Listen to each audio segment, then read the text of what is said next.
ทำทานอย่างนั้นความจริงแล้วยังมีอภัยทานให้ความไม่เป็นพิษเป็นภัยให้ความไม่น่ากลัวยกโทษให้เขาให้โอกาสเขาแก้ตัวซึ่งให้ได้ตลอดเวลาไม่เสียสตางค์เลยทีนี้วิทยาทานก็เป็นการให้อีกอย่างหนึ่งที่ให้กันได้ตลอดเวลาไม่เสียสตางค์เรามีความรู้ความเชี่ยวชาญในเรื่องอะไรถ่ายทอดให้คนอื่นเขารู้บ้างด้วยการให้พายุรุนแรงคลื่นความร้อนน้ำท่วมฉับพลันสภาพอากาศสุดขั้วกำลังทวีความรุนแรงขึ้นอย่าชะล่าใจกับภัยธรรมชาติที่คาดเดาไม่ได้แต่เราสามารถช่วยกันชะลอสภาพอากาศสุดขั้วด้วยการลดการใช้พลังงานหันมาใช้ขนส่งสาธารณะและพลังงานสะอาดทิ้งเศษอาหารให้น้อยที่สุดมาช่วยกันลดคาร์บอนฟุตพริ้นท์เพราะทุกการกระทำเล็กๆของเราล้วนเป็นก้าวที่ยิ่งใหญ่ในการปกป้องโลกใบนี้ความสำเร็จในการงานทั้งหลายขึ้นอยู่กับการปฏิบัติตราบใดที่ยังมิได้ลงมือทำงานนั้นก็ไม่เป็นรูปร่างและไม่มีผลแม้แต่การจะวางโครงการหรือวางแผนงานก็ต้องลงมือขีดเขียนหาไม่ก็มีแต่ความว่างเปล่าพระบรมราโชวาทพระบาทสมเด็จพระเจ้าอยู่หัวจบข่าวคณิษฐาลือสัตย์บรรณาธิการข่าวดลยาวารีเดชใจและอรัญญาชมชื่นอ่าน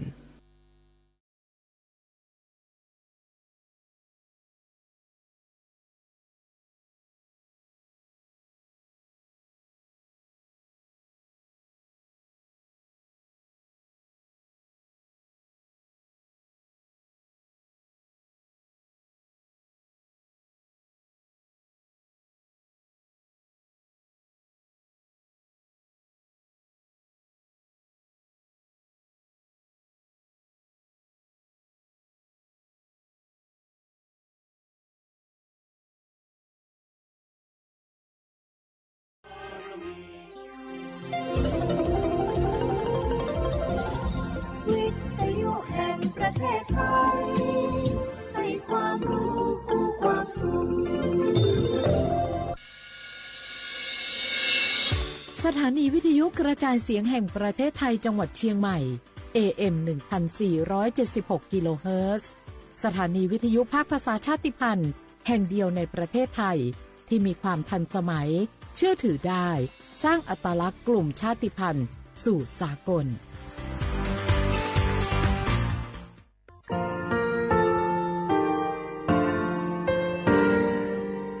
งาคือมีติปิเพกาวิเชลงาคือติกาติชูเลติเลเพกาวิมาเฮยาค่างาคือชอยาออตุคโลกาติเชวิออคืออคาติผาคาชูโยอาชูโยวิโยกาคาเดติเลอติแกกาพุติลาวิทปาตองาคือชอยาอาสติกาวิโยงาคือออตุคโลออคืออคากาติเชวิเวอีเวมาโกติยาเลเลทอกาอายีเวคาชเวเพวิโยอลักวงงาคืออตุคโลอคืออคากาติยายามาเตียลาบิโลโกงาคือชอยาทอกาอาสติมากาวิคาชูงาคือมีติปิเพกาวิเจเลงาคือติมูติสุติเพเลอติกาเลเลอาชูโยเวอเวปุตาเวกันติภาคาเสติเกคาเดกากาติเชวิทัปาตองาคือมีติปิจกิเพลากาวิโยเชลงาคือเทจโมโคค่ะงาคือมียาถาตอกคอปิลาตาเวปุระเวติเชเสนีเสหปามัชหปานี้งาติเชออกขอบทามัววิทยาลัยวิชาการศึกษาประสานมิตรโกเวออคโลจากเกรทาเทจโมโคค่ะงาคือมียาถาปิยาลาตาเวตอกคอติพายโย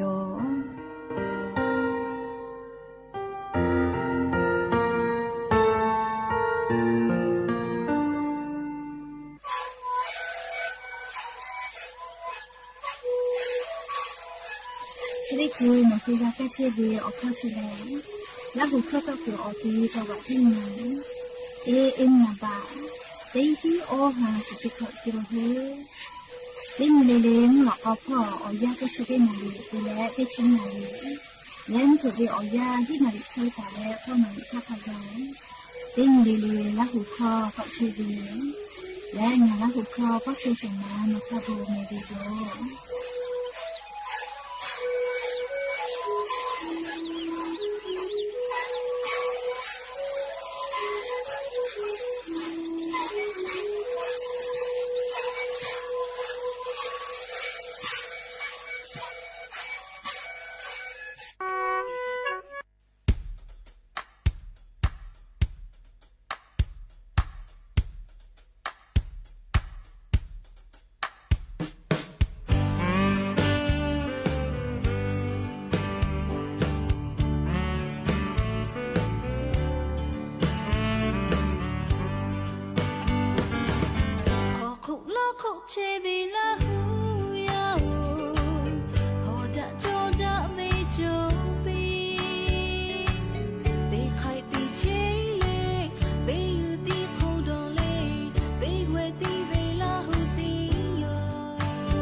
อบูดาจาวิโยอย่าเพิ่งหาติปอทอกาดาจาวิโอยาชติยาอคโลลิงาคือรายการอบูดาจาก็วิโอคโลติปอกกามีลาแล้วชป้าอุปโลเชตาวิโอวิโอเนียราหุยาติพัทติแก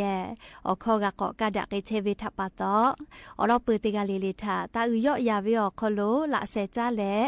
รายการอบูดาจาอคโลหะอยู่ลาวิโยแม่และยันวิโอยาและชติสอคโลซุปเปอร์ออนีกะปวิโยยะนี่แลสหาปาจุไรหาปาคโลยะนี่นิชออนีมูนีเพวิโย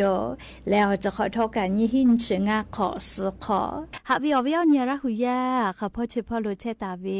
คักให้เพเชเลติกาลิลิกาจาเมดอเมซุเมกาเมเลอฮาเลดอซาเชอลินาหาเวอวิโอเนียระหุยาติพาโอเตฮาเลเลวิโอยาฮินาริควตาและกอนาริทักกายเตฮาเลเลงาคือราหูคอรายการอบูดาจา AM ติฮิโอฮาสจิคกิโลเฮิรตซ์วิทยุเรดิโอพอลาหูคอตอไกเชวิโยเปิดตาเลนยิพอติพอ Facebook Fanpage สวทเชียงใหม่ AM 1476พอกะไลฟ์สดติดต่อไกเชวิโยข้าพอซาพอจโกอุพอพอนาและนี่คือราหูชอจิตาติแกโอกาปิดะไกเพวิโยแม่และอย่าเพิ่งหาวิโอยาคโรทอกะยูเวลาตาเวมีพ่อเวซาตาอบูจอวิโออลอติผาติเลกะนิมาซาตุลิควายติผากะยูเวลาตาวิโยงาคือติเกยูเวลาและเลกาดะเจดะกิตุเวแลยานิงาคือเมียวคโลแพกิเชเวอเจ้ายามุนชามุยิมกะมุหอพออีกะลูลูลาอีกะถูเลอลูวิสิเวกะผู้กะแพกิเชเวซาตาอลอติผายูเวลาและงาคืออวิโอเนียละหุยาติผาเกอติเกกาดะเจดะกิตุโยแม่ปุลาตาเวติสติสตาเลชเดซอคโลแลเลกรมอุตุนิยมวิทยาพ่อ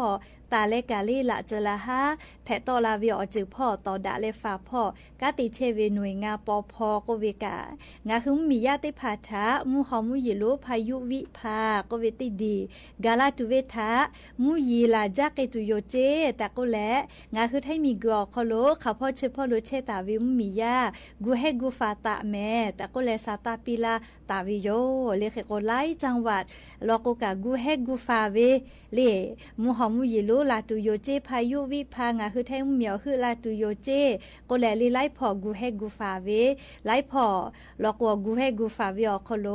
อีกะมาถูเวกะจอเวเลยาคาไลพอกูให้กูฟากะอีกะลาจาเวเลอีกะถูนาจาเวทัปตอลูวิสิเวอเจเตพากะพูกะเพกะเวกะมาจาวิโยเอก็ยะนี้เลจุจอปากรมอุตุนิยมวิทยาพ่อโยคือซาตากอปิลาเวอมูหอมูยิโลพายุวิภาเฉลเลปุลาทาโนแฮปามเมียวเพทาลอกวเฮจาเวเลมูยิเจกามาเฮมูหอมูยิโลเตลาเวเลให้ปั๊มมีกาลูวิสิเวกาพูมาจาวิโยจากโกเลเวียดนามมีกาเลฟิลิปปินส์มีกาเจเลไลมีโยเล่ามีทักขะไกรับพูมาเลงาคือให้มีกอคโลทักขะไกรับพูมาวิโยเฮโกเลนิเวตยาธามูหอมูยิโลพายุไต้ฝุ่นให้ปั๊มมีแผลและเวียดนามมีเตียเลงาคือให้มีกอคโลกาลาวิชอโอกาเกาะยอกเกเวมูหอมาลามูยีเจมือคือลาตาวิโยยาคาทอกามุยิลามาจาวิทัปตอลูวิสิเวกาพูมาวิโยเฮกอยะนิเวอยะลอโกแลเลมูหอมุยิลุพายุวิภายอกขยอเลยอกขยอยอใหญ่และแปะเกวเจเลมูหอมุยิชติดีแม่เกวเวนะเลยยาคาทอการ่องมรสุมก็เวเลมุยิติดีก็มือหือละดูเสเจแค่กว่างาคือไทยเหมียวนะติดต่อพ่อจีใหม่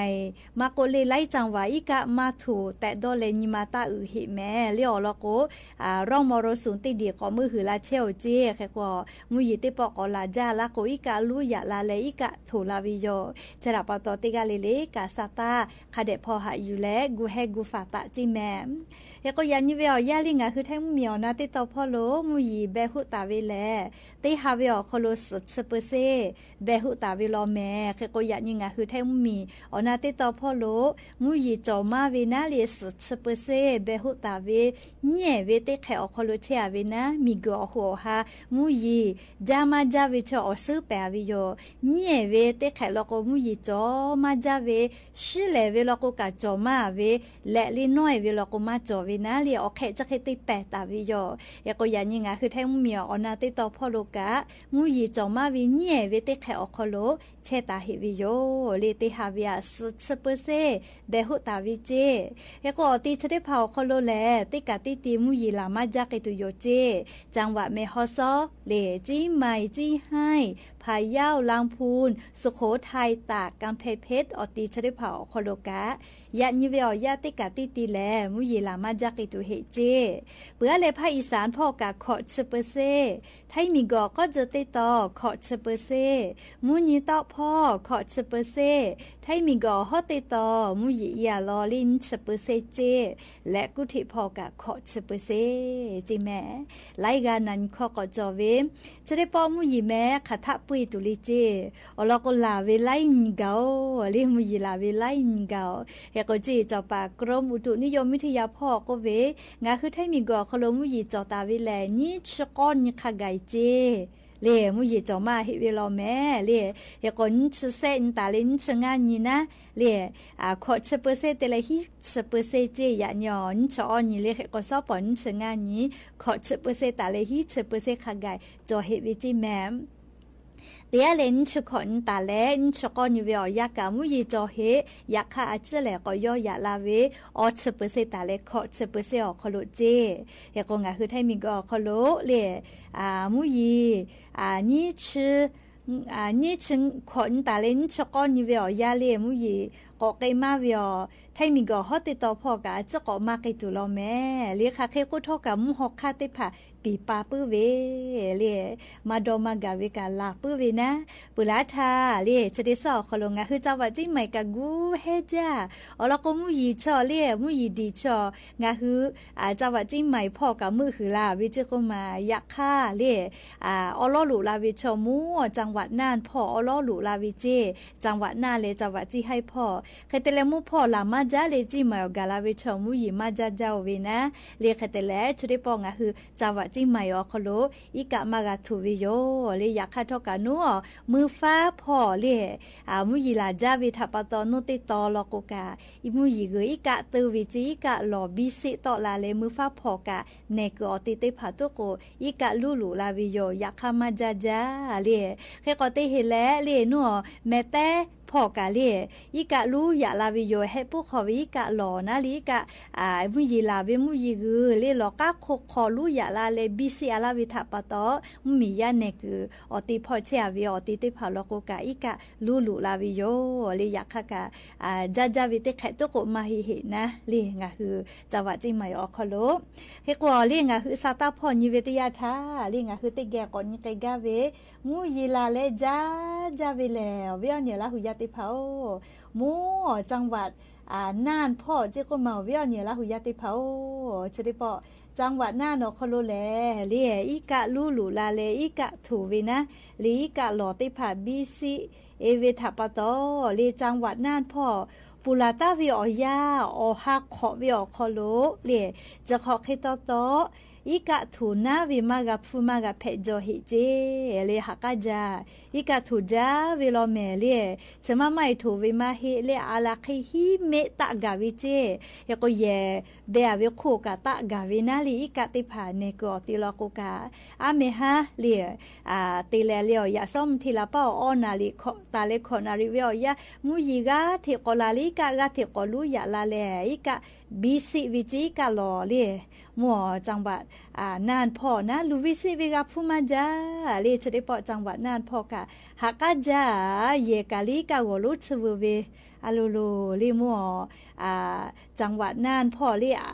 บ้านซอเชียงกลางอำเภอเชียงกลางติดต่อพ่อเจ้าก็มาลีกะแม่น้ำน่านเรียให้พวกขอวิกาลุยะลามาใจวิทัปตอเยกาลุชเววิจิแม่อาลูก็จะเรียเฮก็จะขอเคลีแลอัพวาเพจอเจจังหวัดน่านพ่ออฮักขอเชลาวิกะถูวิฮิเมงาชฮิเซนติเมกาวิเจ้าก็มาปโทฮิเมกาลาโกเลจ้าเจ้าวิแม่เลชอเลมาลูเลชอเกหมูวินะเลเฮก็จะได้ปอวิอยาลูวิสิเวกาฟูมาจาโลแม่เลจังหวัดน่านพ่อซื้ออยู่โรงพยาบาลจังหวัดน่านเลออคโลกาไม่ให้กาวลูลูลาเลชอนากะคาเปกะโกโกโตวิเจเฮก็จะได้คือเลซื้ออยู่โรงพยาบาลน่านพ่อกะนาวิชอถาหายุมากานะมาติเลก็ก็นะเชยอคโลกาอีกาลูลูลาเลอีกาถูกเกาวิทัปตอเลชอนาทักกะกามากาวิโยเลจะได้คือซื้ออยู่โรงพยาบาลน่านอคโลกาลูวิสิเวกาฟูมาจาวิเลชอนาติภากะคาเปกะพอโตลาวิเจติภาลโกอาเลเกาเล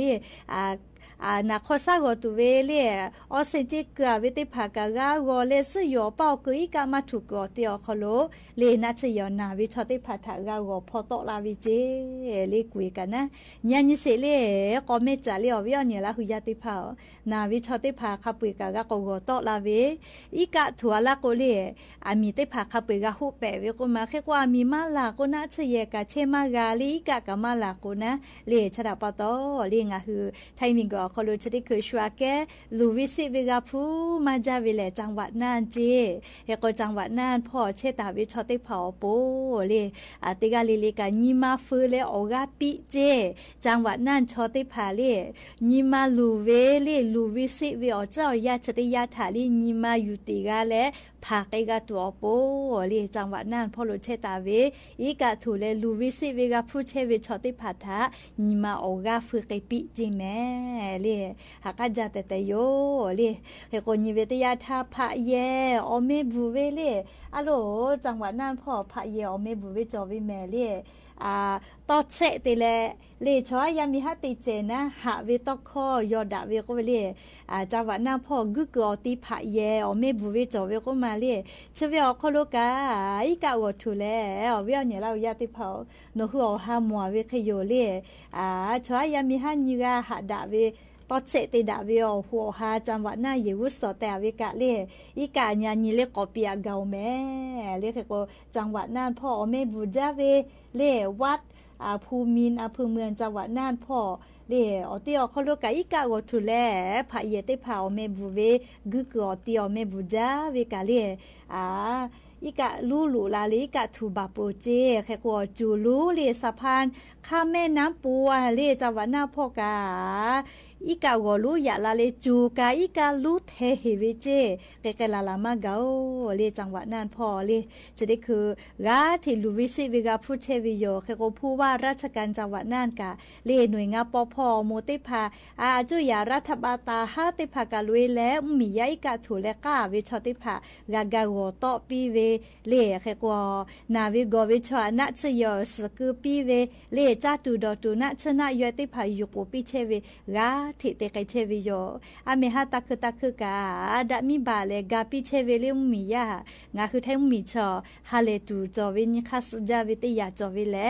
ลูวิสิเวเลอเจเตพาจะเคกาลาวิตยาทางาคือแทงมีชอชมาบาดาแม่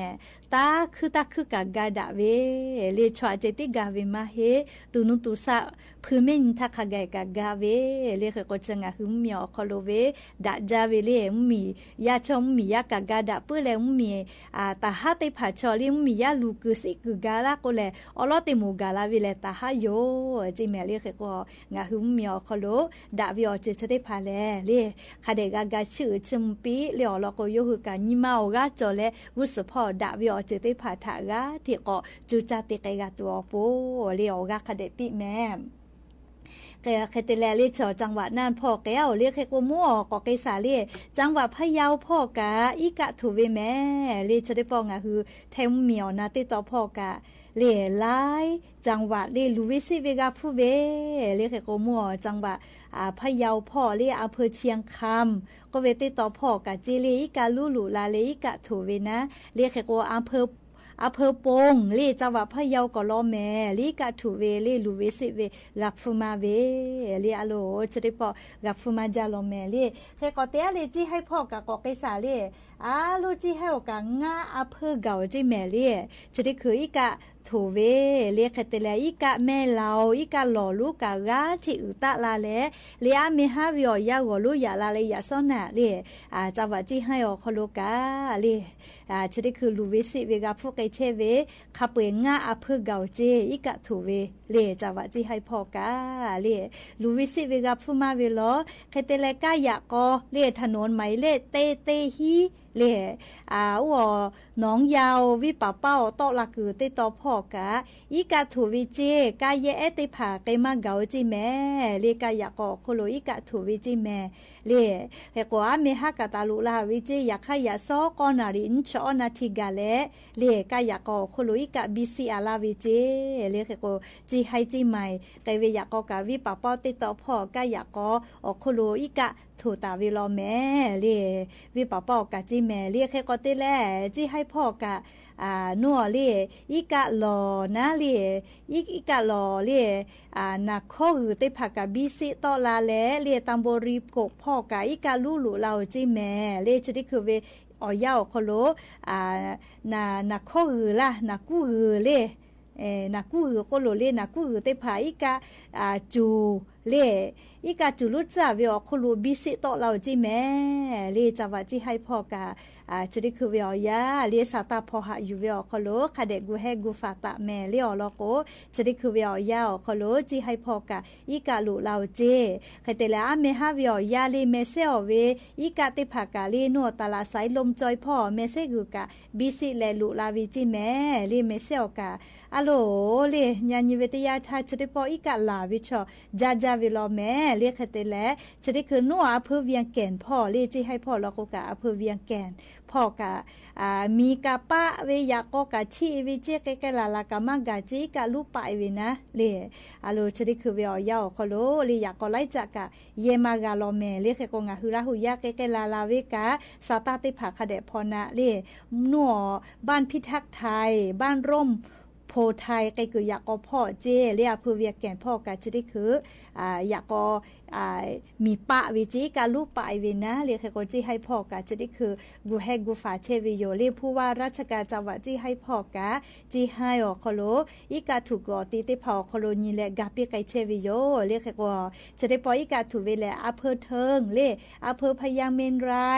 พ่อกะจีแม่เล่ลูวิสิเวอจะได้พาลุลาแลเรียมมีอาจุยารัฐบาลกาติปากาลุยแลกาปิไกเชวิโยเลชกาจะได้ปอเรียมหอมุยิลุพายุวิภาก็เวทัปะโตเลลูวิสิเวกักฟูไกวิโยเลชกาอยู่เวลาแลงะคืออเวียวเนียละหุยาติภาทาเลอรอสาตาติภากาลาวิโยเฮกวันทาวิอยากาเลียอโลหักกะเจ้าเวียวเนียละหุยาติภามุฮอมุยิโลวิภาก็เวทัปะโตเลกะยากอคุโลมอทอกะไกเชวิเจกุมาไคเตแลมุฮอมุยิลาเลสุเจปาลาวิเจไคเตแลชอมอทอสะเกจาเวเตกะกะเลสุเจปาติเปฮิเวเลมอทอกูเจเลสักขันเทียนะเลชกาอะโลมุยิลาวิอยาวคโลก็ตุวิอเจติภาเพวิโยเลขก็จะได้คือกะยากอเวียงแก่นเลเทิงเลอำเภอเทิงพ่อกะไกมากะเจเลยากออีกะลูปาวิจิแม่เลจะกะงะคือแท้เหมียวนาติตอพ่อโลเลจะได้ปอมุหอมุยิโลพายุวิภาก็เวทัปะโตลูวิสิเวกาพุเชเวอลอซาตาอยู่เวลาเลงะคือราหุยาติภาทะเกามาลาเชวิโยแม่และอย่าปึฮาติปอทอกาชิลากาลาตุเวอลอซาตาติภาจะไกไมจะได้โยแม่ลุลาเลกากาพนาเลออกาปิลาเชเวติกาเลเลกาอบุจาแม่ติกาเลเลซแม่กาแม่เชซาจอซาฮาเลดอซาปีอบุจาเซอาติมาลาโกนาโตอิเด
สถานีวิทยุกระจายเสียงแห่งประเทศไทยและเครือข่ายทั่วประเทศเสนอข่าวต้นชั่วโมง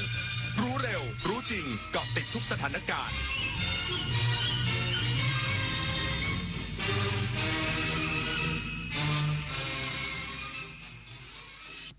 รับฟังข่าวต้นชั่วโมง 21 นาฬิกากับอรัญญาชมชื่น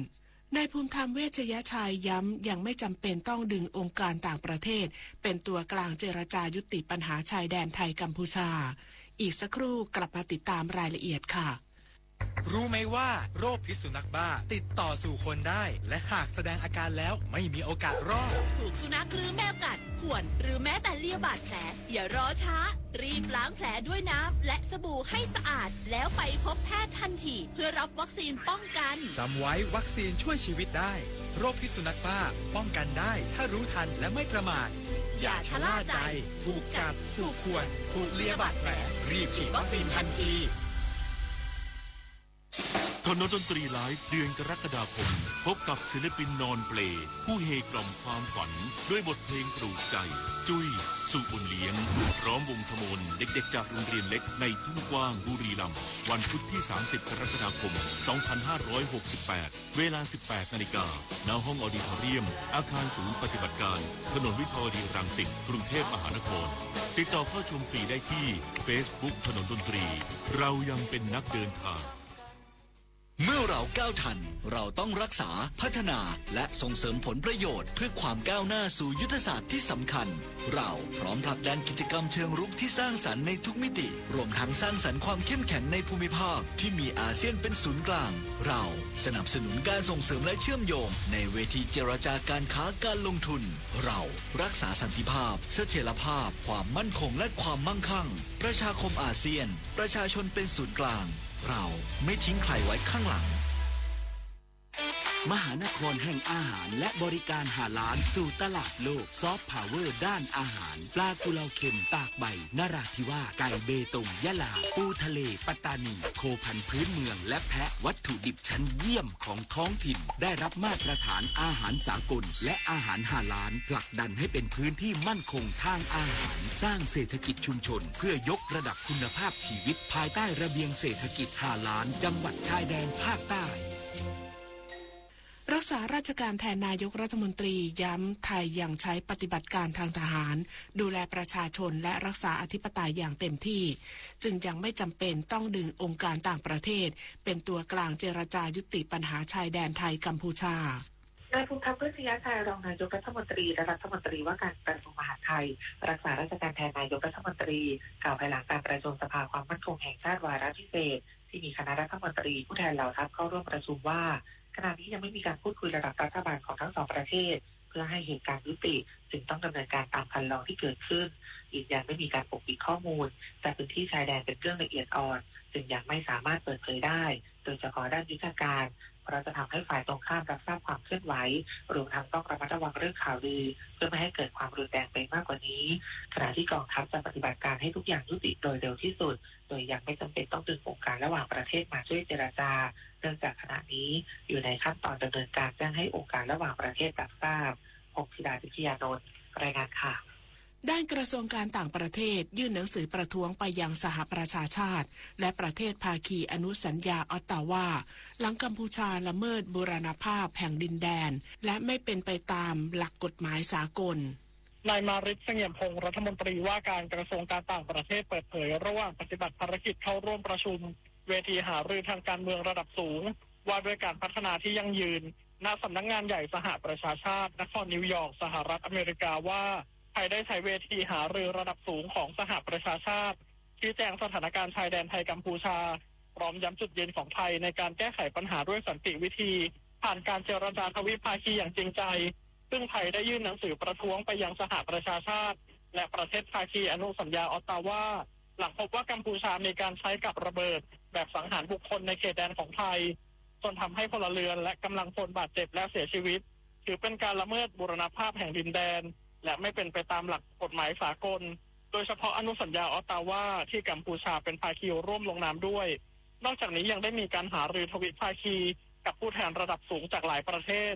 รวมถึงเลขาธิการสหประชาชาติและรัฐมนตรีช่วยว่าการกระทรวงการต่างประเทศของญี่ปุ่น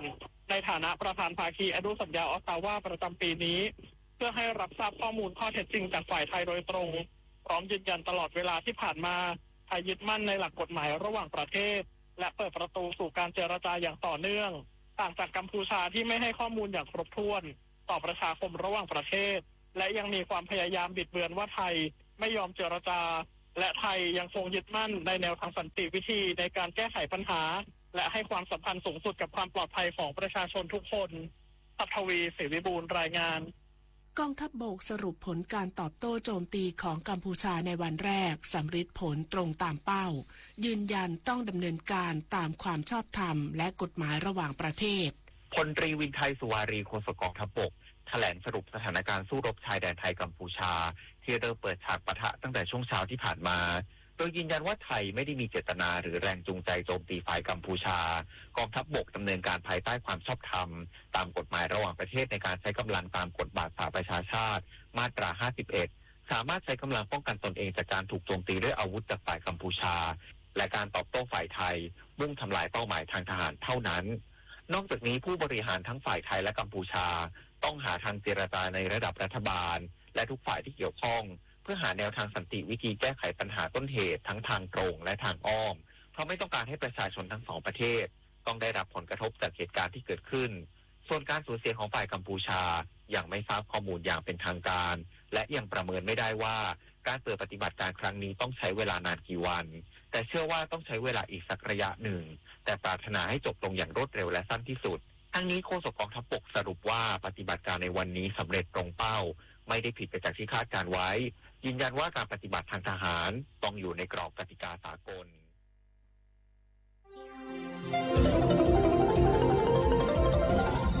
วิทยุแห่งประเทศไทยให้ความรู้กู้ความสุข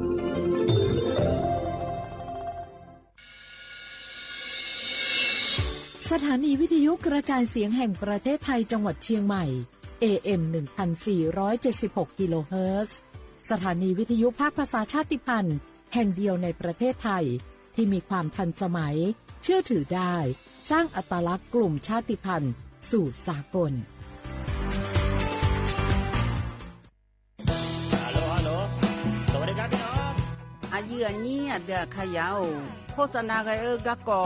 สถานีวิทยุกระจายเสียงแห่งประเทศไทยจังหวัดเชียงใหม่พอปานเนอบีเคฮอมอนาแอออนหลิญาเมเจสถานีวิทยุกระจายเสียงแห่งประเทศไทยเฮนาอย่าซินก้อนบีเอดูอย่าล่อนแต่ช่องหางละหาเชกะกอจักกันเนอดูพ่ออีสอนนี่กามาเล่าเนกามองขากา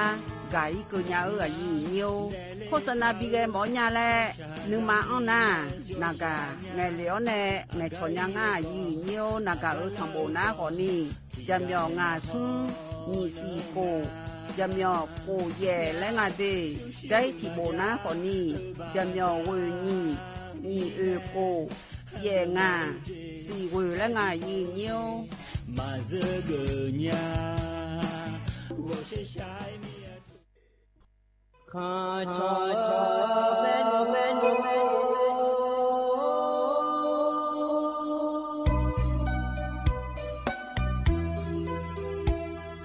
Gia nhi cho phụ linh đó vợ thui kha vợ Gia nhi cho mô linh đó cho kha vợ So pa ma si cho cha lo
ดูทำมายืนnhiều nhưng chỉ làยืนnhư nè phải là thằng chú la mẹยืนnhà rồi mình nào thằng chú la rồi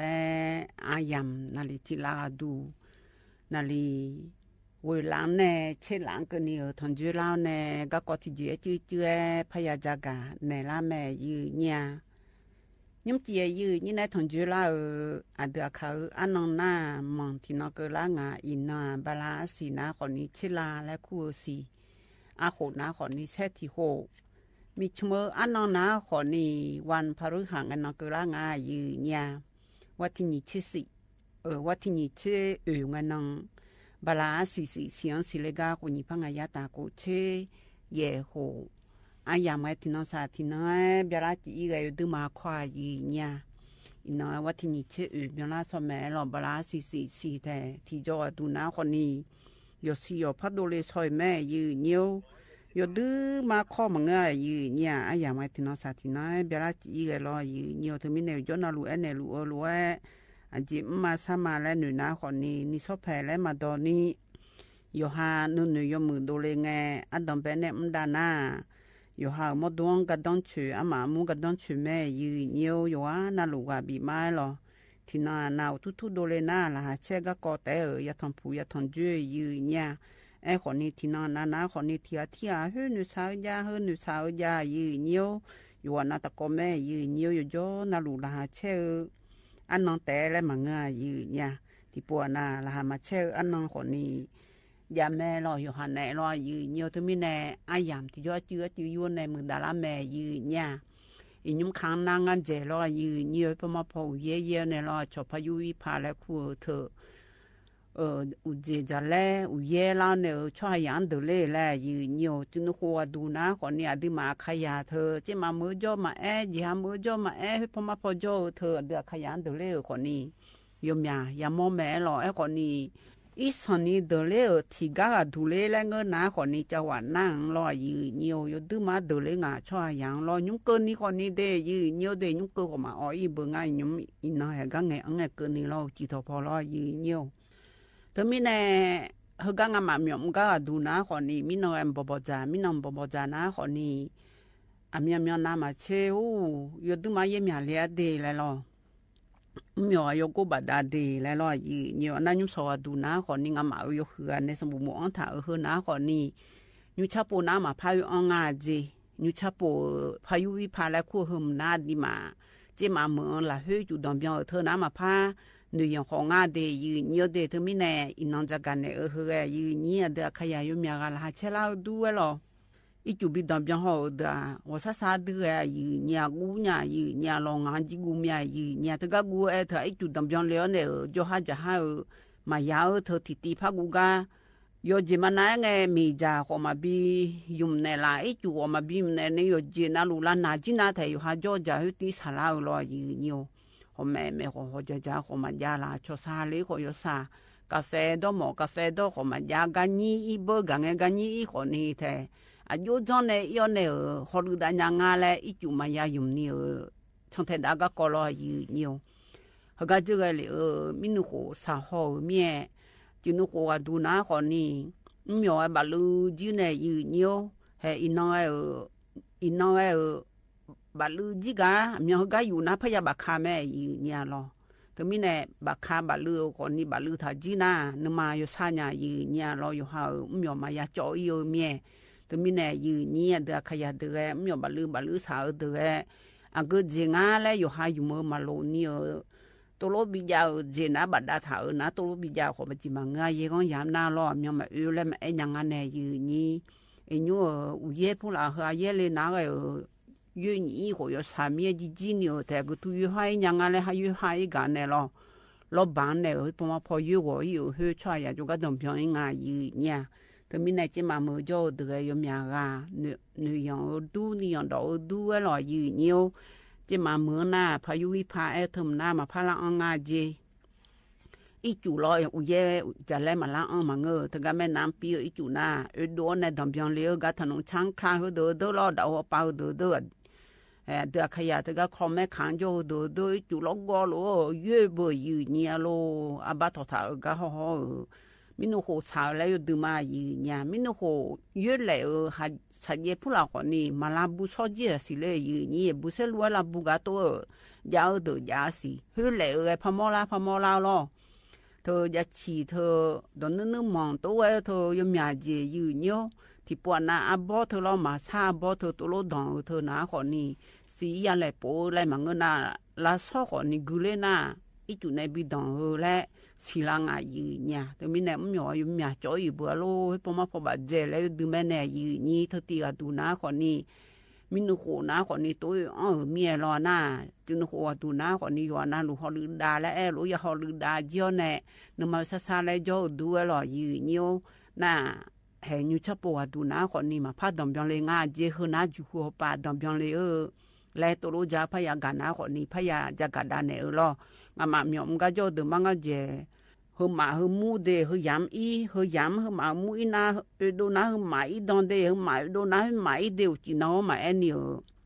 giờ nó để cho hàng đồ trả cái này ở các cô lo nhiều khẩu lại hơi bộ bờ như tôi lo các cô bỏ giá lo nhiều mình nói đồ na ấy còn nè chứ mà mở là hơi nam mê lim thôi chẳng thường nói chủ động biang liều lo nhiều được khai thôi chẳng thường nói cho nó còn nè yêu cầu mẹ lấy ga lại ya gạo đu nhiều lo hơi ấy chúng ta có nhúng thì dễ chứ ra gạt đan này mà nhà nhúng nó ya từ này cha gạt tì ta có luôn ha biểu đam mà nhiều nó ya từ này cha gạt bên hà đã hơn ná còn nè thực raสมาคมอาคารในชาลอยnhiềuเดือขยะและชาถือตีตะกลุนหาเบียดามาเนี่ย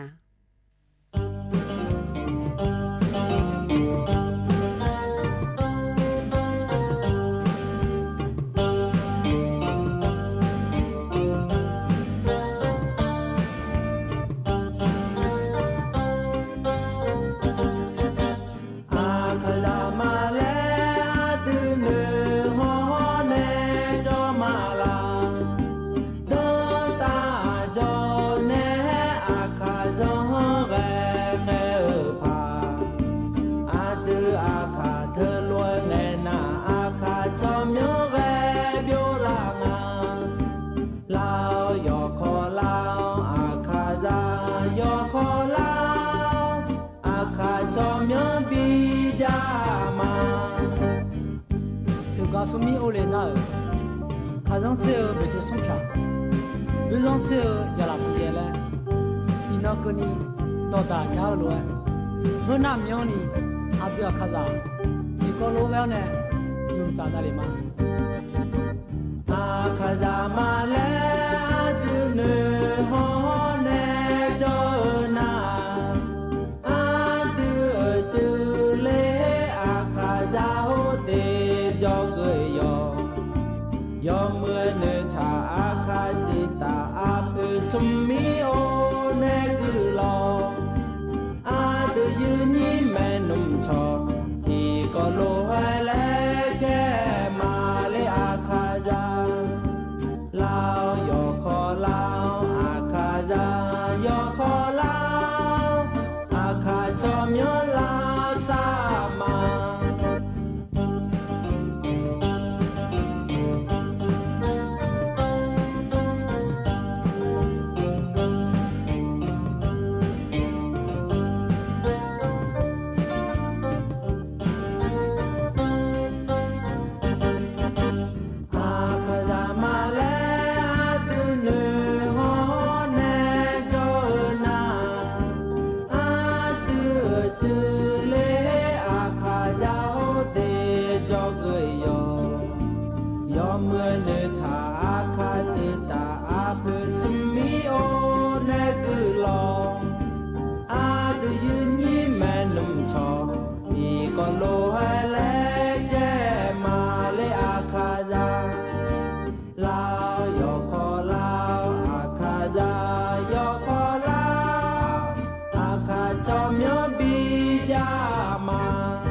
阿杜阿卡扎个，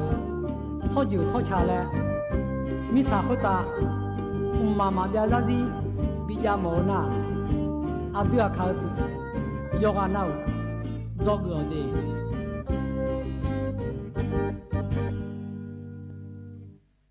nói nhà từ này cha ở cái nhà nó hà biểu du cái lò gì nhiều ở gần này nó có cỏ giá cả đan này nhà gì nhà thơ những khán na lò gì nhiều ít chủ ye liao nè phong mà phong được lẽ ở cho hà họ yếm nhà xa lò gì nhiều yếm nhà cái ở trong quảng lò được khai nhà ba当大chỗ này cho được họ như thế mi bia phụ là bia liao ít không bia thế liao lo yếm nhà cái mi bia bia liao yếm nhà cái đó cho lo cái cho lo chung phụ là để chơi họ yếm mò à bỏ phụ là lo liao họ yếm mò nhiều yếm nhà cái để nhiều để mấy sao một bằng cái gì từ mà ở nhà gang ai lo nhiều thứ mình này cái cho thứ hay bao mà phải cái cho họ ní thế mà cái nhà này biểu ý lại lo nhiều mi trả dễ dễ nhị thằng này mi bia phụ là bia ở thứ cái na thứ cháuว่าพยาวขอมือเจ้าว่านั่งขอมือยืนเยอะเดียวยมยากาดูเลยเจ้าว่านั่งเธอมังเจก็เจอเหลียวยมยาขมาโมหัวจิเลยยืนนี่จินุขวาด้วยงาเดียยืนเยอะเดียคนยงหับเบลกูนี่ดมโยดงอาเธอดงเลยน่าเดือขยานาขอนี้เจ้าว่านั่งพอถึงนาผู้โจทานเนี่ยมาจอยหรอไอ้ขอนี้จอแม่และไอ้ยากานาขอนี้ดูเลยจีมาเสียหรอยืนเยอะอยู่ว่าน่าลูกบีไม้หรอยืนเนี่ยน่าแท้เธอรู้อีจูไอ้พอมาพอเย่ละจะเล่ละเนี่ยดอลลาร์ผู้ละตัวหุ่นเลยลบบาผู้ละตัวหุ่นเลยอีจูผู้ละบิดดอมโยโคโรนุ่นเนี่ยผู้ละภาษาของนักพยากรยุ่มดูถ่ายช่องหาเขากัมพูชาช่องหาแกที่นึงมาเธอมาหนูสิญญามีขังก็ยาเธอไอ้ยุ่มหน้าคนนี้แท้มีเบอร์ผู้ละเบอร์เธออัดดอมไปด่าเนี่ยว่าเบอร์หน้างานแล้วมันเสียยากาเธอแต่ช่วยยันนึงมาอีสานหนูสางยีเนี่ยยุ่มหน้ารอเธอมีแต่ตัวรถหนูสาวรวยรอยีเนียวเธอก็ชอสำนักงานสาธารณสุขจังหวัดเชียงใหม่พอปานาเดยีเนียวเดช่วยยาอยู่เด็กๆก็เขาลือด่าหน้ารอเธออาชอเธอสูงปฏิบัติการฉุกเฉินด้านการแพทย์และงานยืนยาห้อสาธารณสุขพอปาลอเฮนาขอนี้ช่วยยาเกจีก็เทละชาลาขอนี้ฮอลือดันเนี่ยและล่อหมอพอปาลอแต่การในแพทย์วรัญยูจำนงประสาทพอและคู่หือกันในแพทย์สาธารณสุขจังหวัดเชียงใหม่ในจักรในนะขอนี้อายุมาเท่าปามยอเมื่อเดือนนะขอนี้ยดมาแหลมธรรมจียดจีนาลูกคือข้าผู้หลานในยาลันเด หมอเกือเดอตอนนี้ล่อชอหมอพยาบาลผู้หลานตอนนี้น่าอยู่พิอนาลูยกขาชนไทยดาลูมาเจฮึกอฮึกว่ากาอยู่อีโดงาแล้วล่อยีนี่ว่ากาอีเกงาอีจุผู้หลานตอนเปียงเลยกากอรอก็แน่นะขอนี่ทกาหมอเกือในยาอยู่มือเธอช่วยยานากากกาลาสาวไปยาอยู่มือเธอก็อยู่เจนาลูชอเชทัดยอเลยมทัดยอในเทลาชลานาฮึกอฮึกาเดลชาจุลาดจาบิเลนะอีญานีเจยีญายันเดชหาข้อมาหอกอีญานีแล้วตัวเองอะเทน่าอีจูโคโลดองเบียงเลยเฮนาลอยยีนิวอีจูเนอีจูดองเบียงเลยในยันเดชหาโจกาจากาดองเบียงเลยเฮนาโกฮึเฮเอปิลาญาเจยีนิวเดยจิมานาไงเทมีจ่าผู้ลาบิดูโลมีจ่าผู้ลาบิชอโลอีจูผู้หลังดองโลnhà lấy ngà lô đồng sẻ ngà lô làm sẻ thử nà rồi chỉ nà lù làm đồng gì thà mà gì có mà lo hay cha đồ to ni gì để nhiều để hay cha to ya làm bữa như chủ phụ là đồng lấy nà lo thôi mi này trang hòa phò pa yoga nà lù gì am phở té mà ngơ yoga nà lù họ lù đã ở lại làm thà gì mà lại ở tổ gia gà này ngà gì nhà lo anh ấy có này ná khỏi ni gỡ gì khỏi ni lo thực raอยู่เทราชลาไงยาอยู่มือหยอเธอนะlo về thực ra làอยู่haiอยู่จนน่ะลุมายาอยู่มือเมียมาอยู่หอนะkhỏi ni mà xin nhang anh này gì nhỉ ở số mò gỡ từ bịอยู่หอโลlại lo gì nhiều na ở số mò gỡ từ na khỏi niอยู่hai phụ là hơi cho nè bị họ lừa đảo mies đọt chả phụ là có lá bị ở các con là lại loอยู่เจน่ะลุอยู่ห้าจดูจอยาจอถาวแน่ที่จอสาที่จอยุเปียดางาแล้วอยู่ข้าฮอลิดาเดแล้วลอยยีเนียวอันนั้นก็ในหน้าขอนี่เปียล่าเดืองล่อก็จีอบิชอบาแล้วเปียล่าในยากาผู้หลายอยู่ไงจ้ายากาผู้หลายบินเนก็ก่อนนี้เจโยจิมานาช่วยหาที่งานยากาบิที่โปเตบิเนมาทาเลก็ก่อนหน้าเวลาที่สินิสิโลแล้วยาบิก็ก่อโยจินาลูชันเทดาแล้วฮอลดาลูมาเจเดยีเนียวเดเธอนาคนนี้อชอสาธารณสุขจังหวัดเชียงใหม่พอปานเนจากาเนก็กองาเดยีเนียวเดอีนุ่มนาลอยยีเนียวฮกายกขาอยาจากาเนเฮนาคนนี้แกช่วยยานาก็พอให้พอมาพอฮอลดาเธอลอยยีเนียวยาจากาเนง่ายลอยยีเนียวอยู่พิอนาลูยีเนียวอยู่หัตถะชลานาลออันน่ะทั้งกาอามาอามูโรงพยาบาลส่งปรุงมือเดอน่าเจยีเนี่ยเฮนาคนนี้ก็เธอช่วยยาหนึ่งมังกาบีเจยีเนี่ยกูกังไงจุผู้หลาบิดอนเปียงเนี่ย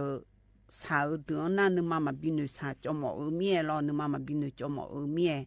เธอมีในก็จะกันเนี่ยเฮกันนะคนนี้ในแพทย์กิติศักดิ์และคุงอายอนาขอนี้อธิบดีกรมสุขภาพจิตล่อยืเนียว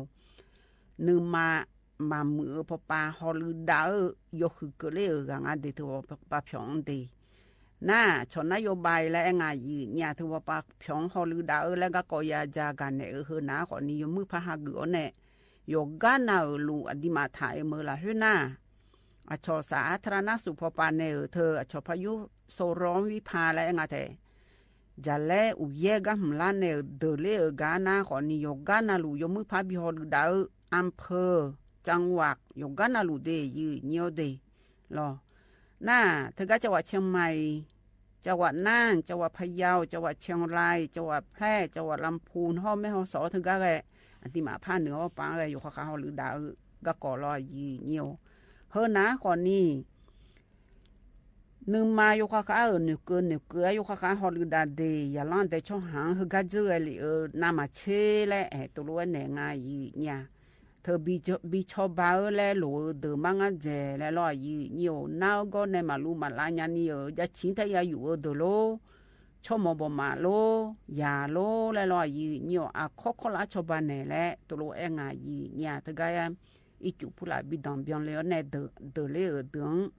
น่าก็ในหน้าขอนี้ยกขาช่างแทนดาวที่ตีกับดูเล่และเงินหน้าขอนี้ร้อยเนียวเทลาชลาไงอยู่มืออยู่เจน่าลูแหลมฐานในบิยาและร้อยเนียวน่าก็ในหน้าขอนี้นึงมาพอไปยกขาช่างแทนดาชอโรคเครียดและไงเนี่ยนึงมาหนุ่ยสาวน่าก็เธอตีกับดูร้อยเนียว ธอมีฉามีเบียบยาเลอในโลอยู่ผู้หลาบิดอมเบียงเลยในโลมีจ่าผู้หลาบิโดล่าในข้อผู้หลาบิปูจ่าก็กอคอมือรอยเจนาลุยกข้าหอลือดาและตัวโลแอนแหงายีเนี่ยคณะโรงพยาบาลสวนปลูนหล่อโรงพยาบาลสวนปลูนน้าช่วยยาหนึ่งผู้หลานหนึ่งชาเดี๋ยวขยันน้าช่วยอูหุยาเจและแม่ในมานี่น้าช่วยอูหุยาแต่มาเงยยีเนี่ยโยจีโยนาโกโยฮาเธอหนึ่งผู้หลานหนึ่งชาก็หอลือดากันนาโกตอนนี้เธอก็ไม่ได้ยีเนียวเดฮกาโยข้าอย่างนั้นแต่ช่วงโยข้าช่างไทยดาและตัวรัวจะกันง่ายยีเนี่ยสู้ง่ายและโยหังเธอก็ลาซาเลงเงอยู่หาอยู่ด้วยจังพาเลยเดินสาพาเลยเดินเลยก็ขาดเพยก็ขาดจอเลยลอยยีเนียวฮึดเดินแน่เงก็ยังมือพันอาหารในกาบีพอยก็ขาดช่างไทยดาเลยลอนึสาก็กอเธอมาบีเปียดาพายลอยยีเนียวเธอมีแน่อยู่จิมันน่าไงอยู่หายังดังละฮึช่วยยาอีสนี่นึสาขอมืออยู่หาอยู่ด้วยจ้องช่วยหาอยู่หาอยู่ด้วยจังมาแล้วจ้องช่วยหาขอมือลอห่อเธอยาโชอุมาบ้าผู้ละชดเดพิเศษแล้วงายีเนี่ยเหตุรู้ไว้โจดือชั่วโมงบ่มาโจดือพิการโจดือไอ้วานาลูยมือพาแหลมฐานในโจเนี่ยก็จิตเทละชะละนานากาชอสายด่วนและคุงายีเนี่ยตีซีเยทิกาตีโกเวทิกาเดเธอหนาขอนี่พระแอปปุ่นในย่ามีชุมดอนแน่หรอ1784ที่ก้าไม่1669เดยืเนียวเดขณะเธออยู่หันนึงมาผู้หลานหนึ่งเช้าแน่ไงช้อนแน่นึงมาบิซาลามอนยาโถและชอบปรึกษาและงะอยู่หันหนึ่งเช้าแน่นึงมาบิซาลาและไงชมอนยาโถและเงินนานากาสัมโบนา1323เธอกังไงชนยาเมเจอุจินังมาแอนนี่และจักาเนก็กองายีเนี่ยเฮกันในหน้านายาเดินในชากาทิตีและพนักงานเบียดามายีเนียวนายาเดินในชาเฮตีกาดูนะขอนี้เธอก็อันนี้น้องฟ้าในชากาตะกลุนหาเบียดามายีเนี่ยเ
ยันนะฮะเบียวดูไอ้ลอยยืเนียวนะอย่าเดินในชาไอ้ลอยยืเนียว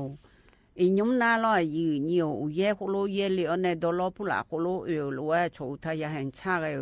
เธอยมยากาดูเลยแล้วก็ยากายามอมแน่ยืนี่กังงานยุ่มจากกันเนี่ยเฮนะก่อนนี่อุทยาแห่งชาโดยสุเทพปุยเจเฮนะก่อนนี่เธอ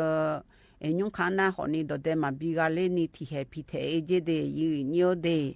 อีจูผู้ลาบ่ชังอีจูผู้ลามายากูเย่ผู้ลาโคโลมาเย่จะแลผู้ลาก็มาบ่นี่เปียแน่อายุเยอะโลบิกามาเจฮกะจักกันเนี่ยฮกะนะขอนี่นายธนชัยและคู่เถื่องาไทยหัวหน้าอุทยานแห่งชาติโดยสุเทพปุยรออียุ่มนาขอนี่อุเย่อีสองเย่บดาบ้านแน่คณะอุเย่ตัวโลเย่เธอมิชังเย่หนีถาเมียอย่านั่นแต่ช่วงหาจีดูแล้วก็มาบีดูเลยผายรอนี่น้องเธอพิเทอเจน้ำโตสมกาดูเจยืนโยเดที่ให้พิเทอแล้วตัวเองาไทยว่าที่นี่เชื่อสมมินองลอยยืนโยก็ในนาขอนี้แท้อินนที่น้องและพระมือดารานาขอนี้มือดารานาเธอมาพิเทนีพองทางงานพองในดอเดบิกาลอน้ำตกแม่สาธิกาเดน้ำตกแม่สาไอ้ถ่ายลอยยุคานาเฮอินน้องเห็นนี่สมมือดารานาพองด้วยลอยยืนโยเธอการน้ำตกแม่สานาขอนี้ตำบลแม่แรมอำเภอแม่ริมจังหวัดเชียงใหม่ลอน้ำตกตับหมอกเธอตำบลแม่แรมเดอำเภอแม่ริมเดห่อเธอน้ำตกหมอกฟ้าเดที่กาเดยืนโยเดเฮนาก่อนนี้ตำบลสมเปิลอำเภอแม่แตงจังหวัดเชียงใหม่เจเฮนาก่อนนี้อย่าล้างแต่ช่วงหางในบิสิญาเจดเดกาเดอีจวงอีอันเนธานี่กาอีเลลอยยืนโยเธออุเยอีสันนี่เยเลนะอีจัวกงอามีนี่เลยอยู่หามาสิญาเมียลออีจูที่โปเตลเมียนะเฮอยู่หามาดูเดเจเวลาบุยืนนี่ตัวมีเนี่ยเฮอุทยานแห่งชาติโดยปุยโดยสุเทพปาเนจากาเนี่ยก็กองอดียืนเนียวเดอันน่ะเธอยืนเนียวพระจันทร์เนี่ยก็กอที่กอดูนาล้อยืนเนียวใจที่กอดูยืนเนียวจากาเนี่ยกอนาล้อยืนเนียวเธอเฮกายอมารัฐบาลช่องหันในจากาเนี่ยนาล้อยามีบุยานอนชิงเงกันนาบินาเฮกาเจอเลย我切也能比那和那如果把体验但你切能比那这来多罗牙有呢？那还这样个来那个那个呢，切牙能比那这，有哈米呀也能吃那还这样个那个呢，阿妈也能吃有寿面，ช่วยอย่าบิชอบาโลคนนี้还这样个也ชอบาเนี่ยเบออยู่นี่ถึงมีใน切牙能比那这。ขณะในจ้างประมาณนะคนนี้รอยืนเนียวเธอผิวบากไอ้บีแล้วรอยืนเนียวอย่านอนเฉียวแน่กันนานยกขังผิวบากไอ้บีเจ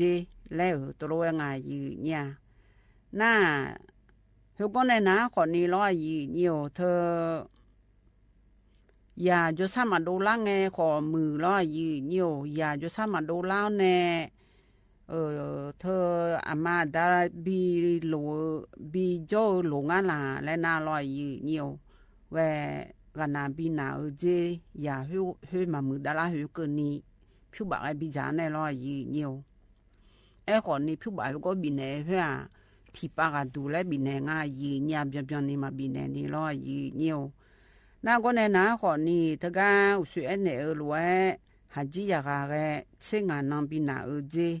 แล้วตัวง่ายเนี่ยน่ามายานมาชิมีในรอยานมาชิมีในอยู่หัวปาเช่งานองบินาญาเจน่ายานชีเจในนา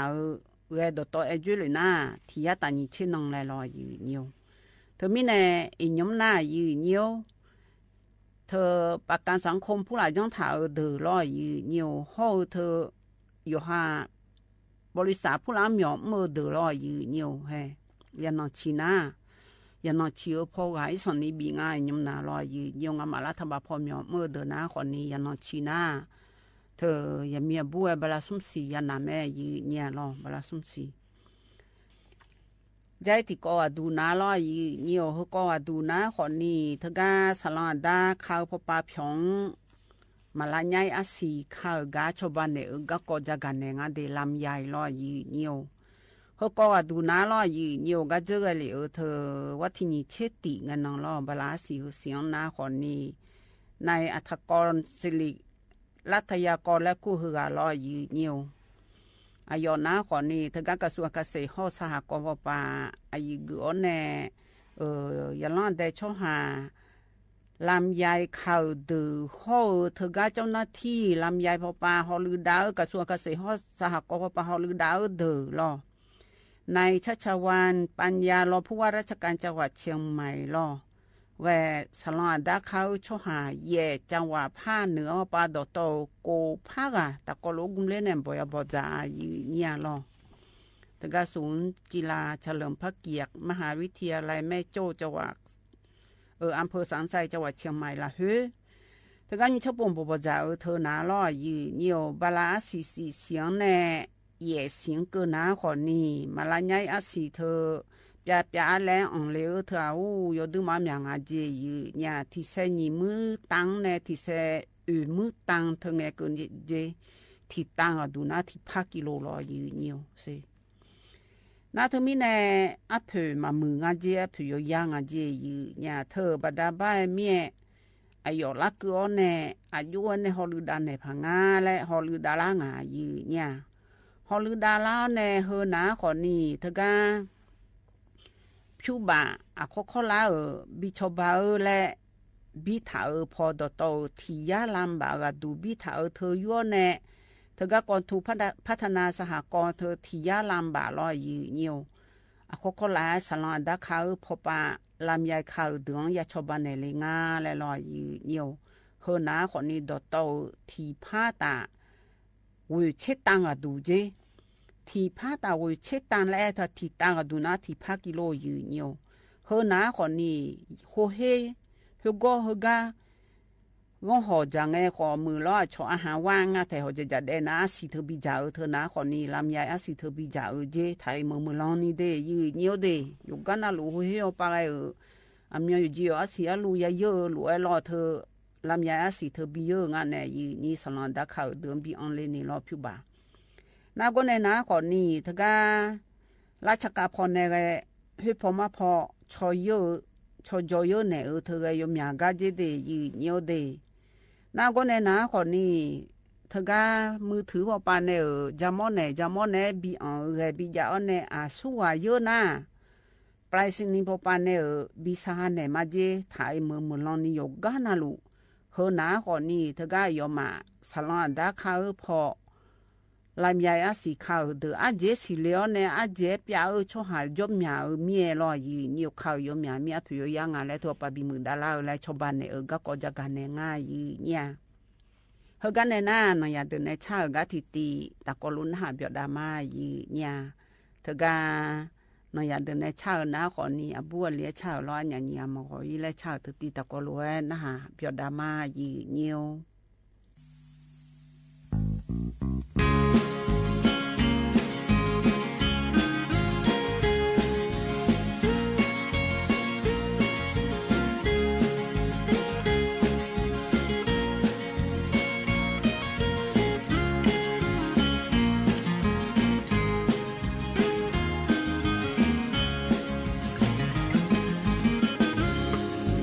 subscribe cho kênh Ghiền Mì Gõ để không bỏ lỡ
ยันนะฮะเบียวดูเอหรอเฮกันเนน่า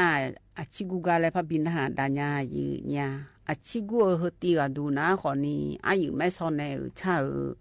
อันโดลองชักชาเธอตีพันเนล่ะและสางเลยอายีเนียวมายาสางเลยเดือตะกอลวนนะฮะเบียวดามายีเนียว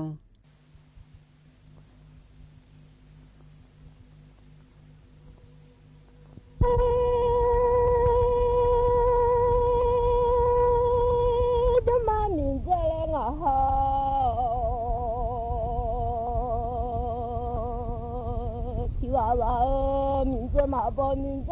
叫我问，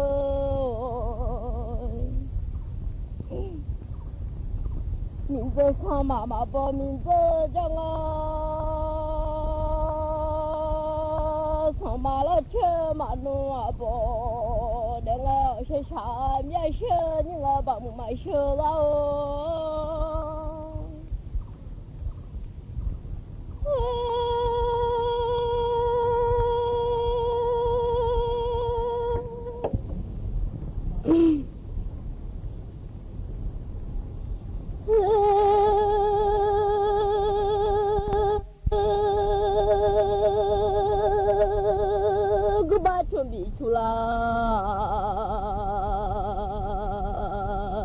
Raja mangenya bawa culai Raga mangenya Ya la cula pesha shu shile Ya la cula ye dega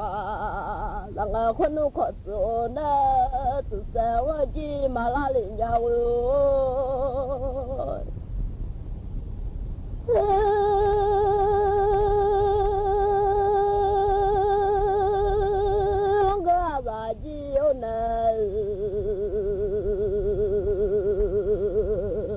在我马拉里亚，你少把我送来。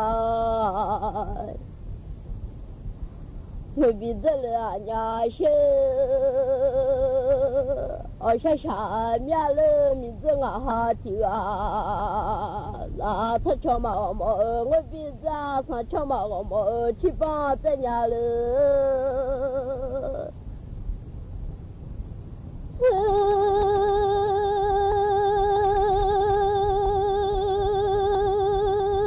他嘛我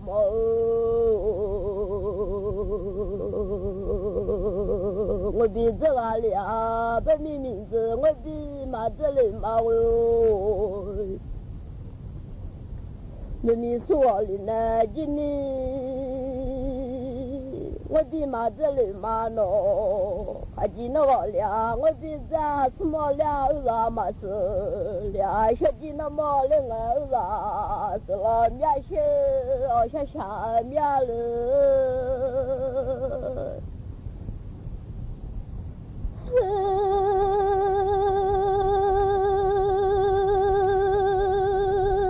你想把我送来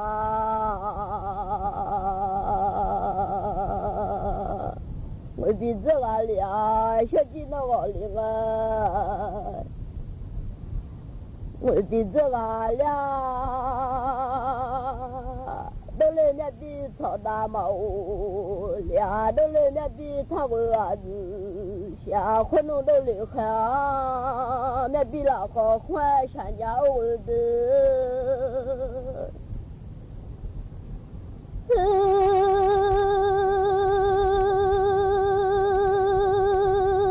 都来看面比那个大山想呀，你今日嘛好呀，在哪家下我？你今明你嘛好呀在，你今明子你嘛有啥？朋友啥呀了？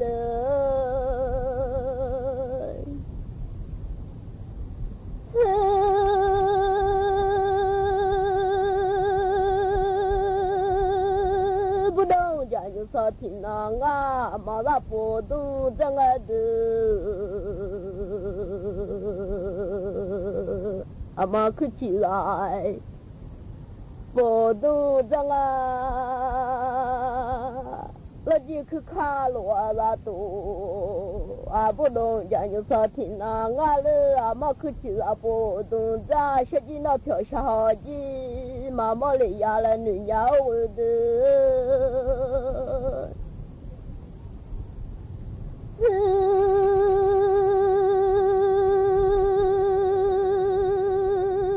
小鸡那特鸡小嘎嘛嘎，俩妈妈唱一段，那个小俺妈妈呀嘞。Magalo madua da yo wa magano the shaga magali ya la ni nya ni jiminu ma khoyo te ni nya wude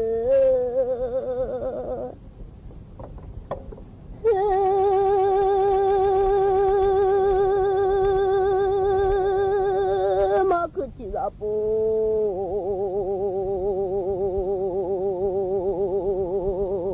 don za li a什么女性嘛？还要这个人啊！我想想年了，就把名字啊哈提啊，然后那都记名字你妈有啥？不然人啊写了，我想想嘛，可记了不断了，小姐姐个来呢。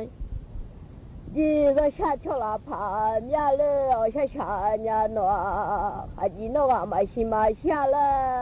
我的，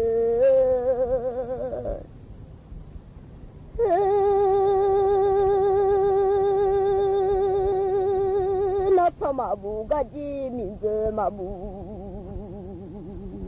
了了，还记得我们西名字西了那记。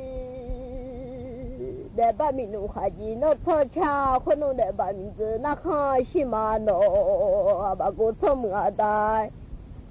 瞧了马是跑马老哥那家，把我山面了，名字啊哈提啊，马心里妈妈心苗些山呀。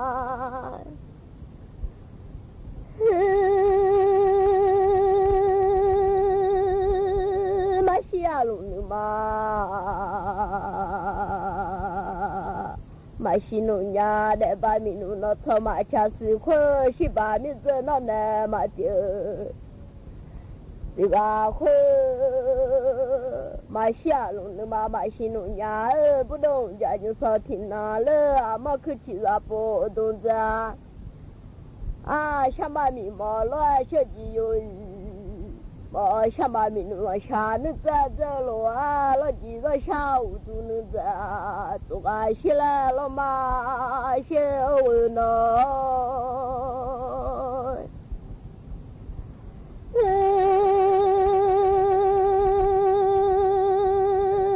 想把民路下，那这个里啊，老几个下那这。马祖林啊啦，小鸡啊嘛都没啊，小鸡都没啊要从啊啦，都伢闹下面小鸡都没啊那买，家啦我们看你现在马路林啊啦，家孩子啊啦，都伢下下面了。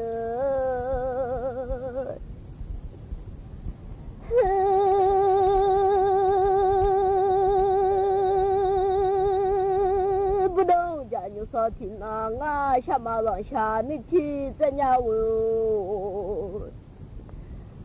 还没弄让下你去，这啦呀我那还没自己通拉到了通拉到罗牌。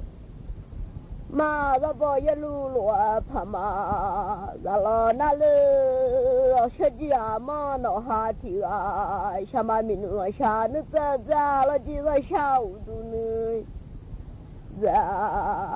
如果起来了嘛那下俺哈民路下那咋了几个下那怎么做了？来女鸟下下面了，还没马路擦边了女鸟的，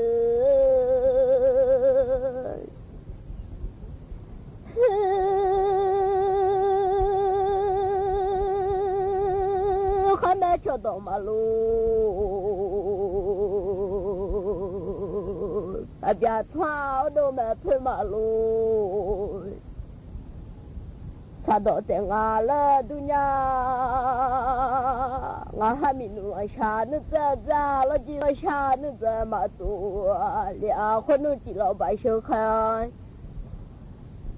两个弄什么几老百姓那咋走了几百姓那咋个了？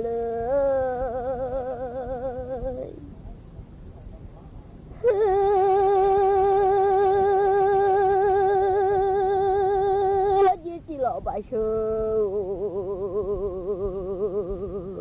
你在哪里了？那老人下你在，马祖林啊了，你家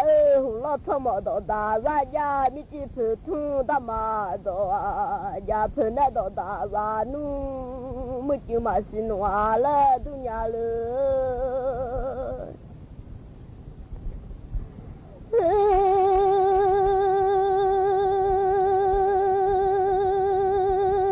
龙大山路没就马了，我可能把小孩挑在俺的地来，把小孩挑，要在那老人小孩把挑了呀那下。面些可能拉开把米穷啊，可能那拉开把鸡米修嘛家里嘛了哦，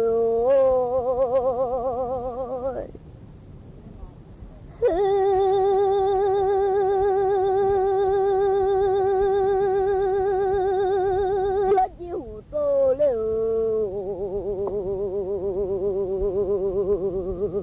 你妈啦胡走米花些牛来来哦。我做上盘米花些牛来了，把老好大起做呀穷嘛钱弄了都伢弄，把老好大起做呀穷钱起做呀穷家送小啊，家来了可能送小女跑哎呀送哪个女跑菜。做呀，把老好大去做呀，穷钱就把那个买全了，呀，俺还就了。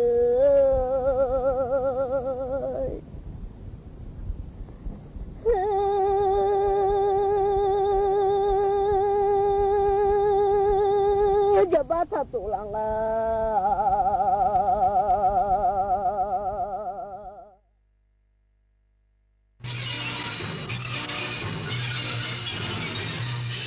สถานีวิทยุกระจายเสียงแห่งประเทศไทยและเครือข่ายทั่วประเทศเสนอข่าวต้นชั่วโมง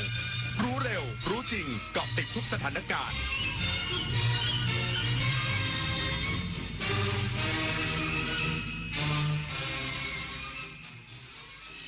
รับฟังข่าวต้นชั่วโมง 22 นาฬิกากับอรัญญาชมชื่นพระบาทสมเด็จพระเจ้าอยู่หัวและสมเด็จพระนางเจ้าพระบรมราชินีพระราชทานสิ่งของแก่ผู้ได้รับบาดเจ็บจากเหตุชายแดนไทยกัมพูชาอีกสักครู่กลับมาติดตามรายละเอียดค่ะอย่ามาห้ามต้องกู้อีกต้องแทงอีกเดิมพันไปเลยหมดหน้าตักน้อยผีพนันเข้าสิงต้องเจอไอเทมเด็ดแม่หมอ ยันรู้ทันเจ้ามือครั้งแรกติดใจครั้งต่อไปติดพนันล็อกผลให้แพ้ยิ่งเล่นยิ่งเสียข้าวสารเสกสติก่อนเงินเก็บหายก่อนความเชื่อใจจากครอบครัวหมดลบแอปลบเว็บพนันทิ้งทำกิจกรรมสร้างสรรค์หรือปรึกษาสายด่วนเลิกพนันโทร1323หยุดวงจรพนันออนไลน์ชีวิตคุณมีค่ามากกว่านั้นคณะกรรมการเอกลักษณ์ของชาติโดยสำนักงานปลัดสำนักนายกรัฐมนตรีขอเชิญผู้สนใจเสนอชื่อบุคคลหน่วยงานและโครงการเข้ารับรางวัลค่าของแผ่นดินเพื่อประกาศเกียรติคุณเชิดชูเกียรติและเป็นขวัญกำลังใจในการทำความดีที่เป็นคุณประโยชน์แก่ประชาชนและประเทศชาติดูรายละเอียดได้ที่ Facebook สำนักงานเสริมสร้างเอกลักษณ์ของชาติรางวัลค่าของแผ่นดินต้นแบบการสร้างสรรค์การทำความดีคนไทยรักสุขภาพฟังทางนี้ขอเชิญร่วมออกกำลังกายสร้างสังคมสุขภาพดีกับโครงการแสงดำใจไทยทั้งชาติเดินวิ่งปั่นป้องกันอัมพาตครั้งที่ 11 เฉลิมพระเกียรติด้วยแนวคิดใหม่ออกกำลังกายเป็นนิสัยห่างไกลสโตรก No Stop No Stroke สมัครได้แล้ววันนี้ที่ wrb11.thai.run ถึง 31 สิงหาคม 2568 มาร่วมกันทำให้การออกกำลังกายเป็นส่วนหนึ่งในชีวิตประจำวันแล้วมาเดินวิ่งปั่นพร้อมกันทั่วประเทศ 2 พฤศจิกายนนี้ถนนดนตรีไลฟ์เดือนสิงหาคมพบวงร็อกในตำนาน40 ปีวิโอลานโปรเจกต์แทนความห่วงใยปรารถนาอย่าหยุดยั้งพลังร็อกร่วมดำเนินรายการโดยมาโนดพุทธาวันศุกร์ที่ 8 สิงหาคม 2568 เวลา 18 นาฬิกาณห้องออดิทอเรียมอาคารศูนย์ปฏิบัติการถนนวิภาวดีรังสิตดินแดงกรุงเทพติดต่อเข้าชมฟรีได้ที่ Facebook ถนนดนตรีเรายังเป็นนักเดินทางพระบาทสมเด็จพระเจ้าอยู่หัวและสมเด็จพระนางเจ้าพระบรมราชินีพระราชทานสิ่งของแก่ผู้ได้รับบาดเจ็บจากเหตุชายแดนไทยกัมพูชาวันที่ 24 กรกฎาคม 2568 เวลา 20 นาฬิกาณตึกอตุลเมตตาโรงพยาบาลสุรินทร์พระบาทสมเด็จพระเจ้าอยู่หัวและสมเด็จพระนางเจ้าพระบรมราชินีทรงพระกรุณาโปรดเกล้าโปรดกระหม่อมให้นายชำนาญชื่นตาผู้ว่าราชการจังหวัดสุรินทร์เชิญดอกไม้และตะกร้าสิ่งของพระราชทานมอบแก่นายอภิสิทธิ์บุญแต่งราษฎรอำเภอกาบเชิงผู้ได้รับบาดเจ็บจากเหตุปะทะชายแดนไทยกัมพูชาเพื่อเป็นขวัญและกำลังใจจากสถานการณ์ความขัดแย้งดังกล่าวมีผู้ได้รับบาดเจ็บหลายรายพระบาทสมเด็จพระเจ้าอยู่หัวและสมเด็จพระนางเจ้าพระบรมราชินีทรงมีพระเมตตาและทรงห่วงใยพระสงฆ์นิกรผู้ประสบเหตุทุกเชื้อชาติโดยทรงพระกรุณาโปรดเกล้าโปรดกระหม่อมให้เชิญดอกไม้และสิ่งของพระราชทานไปมอบแก่ผู้บาดเจ็บที่รักษาตัวในโรงพยาบาลต่างๆอย่างต่อเนื่องกฤษดาสุนทรสวทสุรินทร์รายงาน4 จังหวัดชายแดนไทยกัมพูชาตั้งศูนย์ปฏิบัติการฉุกเฉินด้านการแพทย์และสาธารณสุขสำรองเวชภัณฑ์และคลังเลือดเพิ่ม20%พร้อมระดมกำลังเจ้าหน้าที่ 1,575 ทีมจาก3เขตสุขภาพเข้าเสริมกำลังช่วยเหลือนายแพทย์วรุษโชติปิทยสุนนท์โฆษกกระทรวงสาธารณสุขเปิดเผยว่าใน4 จังหวัดที่ประชาชนได้รับความเสียหายจากการโจมตีของกัมพูชาได้แก่จังหวัดสุรินทร์อุบลราชธานีศรีสะเกษและบุรีรัมย์ขณะนี้ได้เปิดศูนย์ปฏิบัติการฉุกเฉินด้านการแพทย์และสาธารณสุขแล้วและมีการเคลื่อนย้ายผู้ป่วยของโรงพยาบาลในพื้นที่สีแดงเช่นโรงพยาบาลพนมดงรักโรงพยาบาลกาบเชิงจังหวัดสุรินทร์ไปยังโรงพยาบาลพื้นที่ปลอดภัยพร้อมสนับสนุนการดูแลสุขภาพในศูนย์พักพิงชั่วคราวและบูรณาการทุกกระทรวงเพื่อช่วยเหลือผู้ป่วยติดเตียงกลุ่มเปราะบางในการอพยพรวมถึงจัดเตรียมสำรองยาเวชภัณฑ์และเลือดเพิ่มขึ้น20%ขณะเดียวกันได้ระดมทีมปฏิบัติการฉุกเฉินด้านการแพทย์และสาธารณสุขรวม 1,575 ทีมเตรียมพร้อมในการสนับสนุนพื้นที่หรือหมนอุดมพรรายงานกระทรวงการคลังเดินหน้าเจรจาภาษีสหรัฐเพื่อให้ได้ในอัตราที่ใกล้เคียงกับประเทศในภูมิภาคพร้อมเตรียมมาตรการรองรับ SME ที่ได้รับผลกระทบจากการเปิดตลาดให้กับสหรัฐนายรวรนต์แสงสนิทปลัดกระทรวงการคลังเปิดเผยความคืบหน้าการเจรจาภาษีศุลกากรตอบโต้กับสหรัฐว่าการเจรจายังคงอยู่ในชั้นความลับและมีการเปลี่ยนแปลงตลอดเวลาโดยทีมเจรจาเพิ่งตอบข้อเสนอใหม่ไปประเมินว่าอัตราภาษีที่ไทยจะถูกจัดเก็บน่าจะเทียบเคียงกับประเทศในภูมิภาคและไม่แตกต่างกันมากนักอย่างไรก็ตามการทำงานของทีมไทยแลนด์ยังไม่จบดังนั้นทีมไทยแลนด์จึงใช้เวลาที่มีอยู่จนถึงวันที่1 สิงหาคมนี้อย่างเต็มที่นอกจากนี้หลังการเปิดตลาดให้สหรัฐประเทศไทยต้องเตรียมรับมือผลกระทบที่อาจเกิดขึ้นให้กับภาคการส่งออก ที่อาจมีต้นทุนที่สูงขึ้นอาจส่งผลให้การแข่งขันสูงขึ้นอย่างแน่นอนโดยย้ำว่ารัฐบาลเตรียมมาตรการเยียวยาไว้รองรับผลกระทบทางงบประมาณกระตุ้นเศรษฐกิจที่เหลืออยู่กว่า 20,000 ล้านบาทที่สามารถนำมาใช้ได้ทันทีและงบประมาณเพิ่มเติมอีก 25,000 ล้านบาทที่จะจัดสรรให้ในปีงบประมาณ 2569 นอกจากนี้ยังมีมาตรการทางการเงินอื่นๆจากสถาบันการเงินเฉพาะกิจของรัฐเช่นสินเชื่อดอกเบี้ยต่ำหรือซอฟท์โลนวงเงิน 100,000 ล้านบาทจากธนาคารออมสินและการค้ำประกันสินเชื่อโดยบริษัทประกันอุตสาหกรรมขนาดย่อมหรือบสย.วงเงิน 50,000 ล้านบาทเป็นต้นเอกวินกากับนิกรายงานจบข่าวอรัญญาชมชื่นอ่านรับฟังข่าวครั้งต่อไปเวลา 23 นาฬิกาค่ะติดตามข่าวที่นำเสนอไปแล้วได้ที่ www.thainews.prd.go.th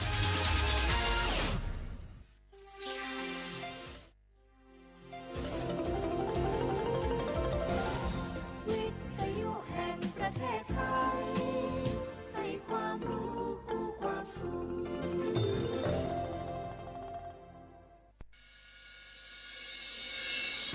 สถานีวิทยุกระจายเสียงแห่งประเทศไทยจังหวัดเชียงใหม่ AM 1476 กิโลเฮิรตซ์สถานีวิทยุภาคภาษาชาติพันธุ์แห่งเดียวในประเทศไทยที่มีความทันสมัยเชื่อถือได้สร้างอัตลักษณ์กลุ่มชาติพันธุ์สู่สากล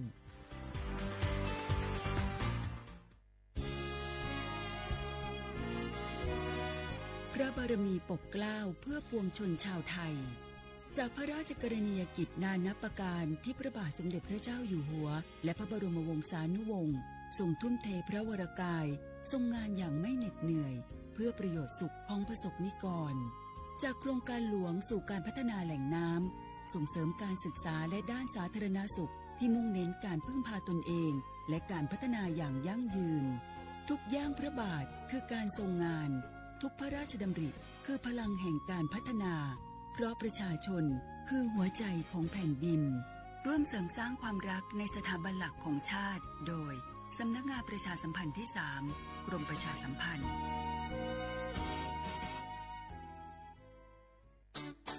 เจ็บป่วยเมื่อใดอย่าลืมบัตรประชาชนยืนยันตัวตนทุกครั้งที่ใช้สิทธิ์หลักประกันสุขภาพแห่งชาติหรือบัตรทอง30 บาทเพื่อความรวดเร็วถูกต้องและป้องกันการถูกสวมสิทธิ์เพียงเท่านี้ก็ใช้สิทธิรักษาได้แล้วสำหรับเด็กเล็กให้ใช้ใบเกิดคู่กับบัตรประชาชนของผู้ปกครองหลักประกันสุขภาพแห่งชาติบัตรทอง30 บาทสิทธิดูแลสุขภาพของคนไทยสอบถามเพิ่มเติมสายด่วนสปสช1330ตลอด24ชั่วโมงมะเร็งไตวายหลอดเลือดสมองสารพัดโรคค่าใช้จ่ายสูงสิทธิบัตรทองรักษาได้ตามมาตรฐานทางการแพทย์หลักประกันสุขภาพแห่งชาติหลักประกันสุขภาพของคนไทยทุกคนสอบถามเพิ่มเติมสายด่วนสปสช1330ตลอด24ชั่วโมง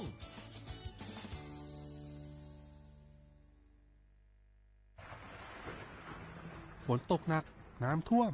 ภัยธรรมชาติที่เราหลีกเลี่ยงไม่ได้แต่เราสามารถเตรียมตัวให้พร้อมเพื่อความปลอดภัยของทุกคนในครอบครัวได้ก่อนน้ำมาเตรียมตัวให้พร้อมเก็บของสำคัญขึ้นที่สูงเช่นเอกสารสำคัญเงินสดและสิ่งของจำเป็นอื่นๆและถ้าหากบ้านอยู่ในพื้นที่เสี่ยงให้ติดตามข่าวสารจากทางราชการอย่างใกล้ชิดเตรียมไฟฉายแบตเตอรี่สำรองวิทยุสื่อสารและยาสามัญประจำบ้านไว้ให้พร้อมและอย่าลืมตรวจสอบเส้นทางอพยพที่ใกล้ที่สุดด้วยขณะเกิดน้ำท่วมอย่าเดินฝ่าน้ำที่ไหลแรงหลีกเลี่ยงการสัมผัสกระแสไฟฟ้า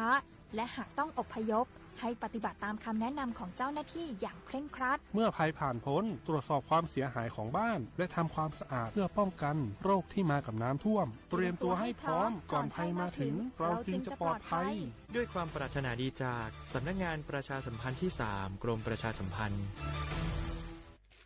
พอล่ะเจ้ว่านะของมูลนี่หันซื้อมันตั้งเมินบาหันเอามาใจเอาไปบริจาคบ่ดีกะเอาไปให้กับคนที่จำเป็นใจดีกว่าพอแล้วกันนะเสื้อใหม่ๆเติ้งนั่นน่ะบางอันยังบักแกะเอาจากถุงเลยนี่ถ้าน้องพลาเสียดายของนะก็บริจาคเงินแตนบ่ดีกะอันก็ได้นะพอล่ะ หรือว่าจะเปลี่ยนใจเอาของไปบริจาคส่วนเงินให้ไอ้แก้วเหียฝันไปเตอะเอาไปให้เปิ่นยังได้บุญแต่ทางคือไอ้แก้วได้บาปเพราะจะเอาไปลงขวดเหล้าเหียละแกตัดสินใจเฮเนอร์แล้วเดี๋ยวไปเซาซื้อของกันตอนเนี้ยเซ็ตของไว้หมดละว่าขาดอันหยังพ่องผ้าห่มเสื้อกันหนาวยังเหลือแหมหลายตัวอยู่อุปกรณ์กีฬาที่จะเหมาะเหมือนกับโรงเรียนตัวปีนี้น่าจะหนาวกว่าปีก่อนๆนะเอ็นดูละอ่อนแต่เจ๊ไปพอวันก่อนนะไอ้บางคนใส่เสื้อซ้ำแล้วซ้ำแฮมปุ๊ดขาดเป็นที่น่าสังเวชใจพอล่ะได้ประสานทีมหมออนามัยแล้วใจก็จะฮือเปิ่นไปฮือความรู้เรื่องการดูแลสุขภาพหน้าหนาวให้กับนักเรียนกับชาวบ้านตัวเรียบร้อยแล้วเจ้ตั้งปุ้นเขาก็จะจวนเครือข่ายไปหลายอยู่นัดกันให้เรียบร้อยเนอะเดี๋ยวเจ๊อย่าไปก่อนนะบายเจอกันเนาะเตรียมให้พร้อมซ้อมให้ดีรู้วิธีป้องกันภัยปรารถนาดีจากสำนักงานประชาสัมพันธ์ที่3กรมประชาสัมพันธ์ค่ะ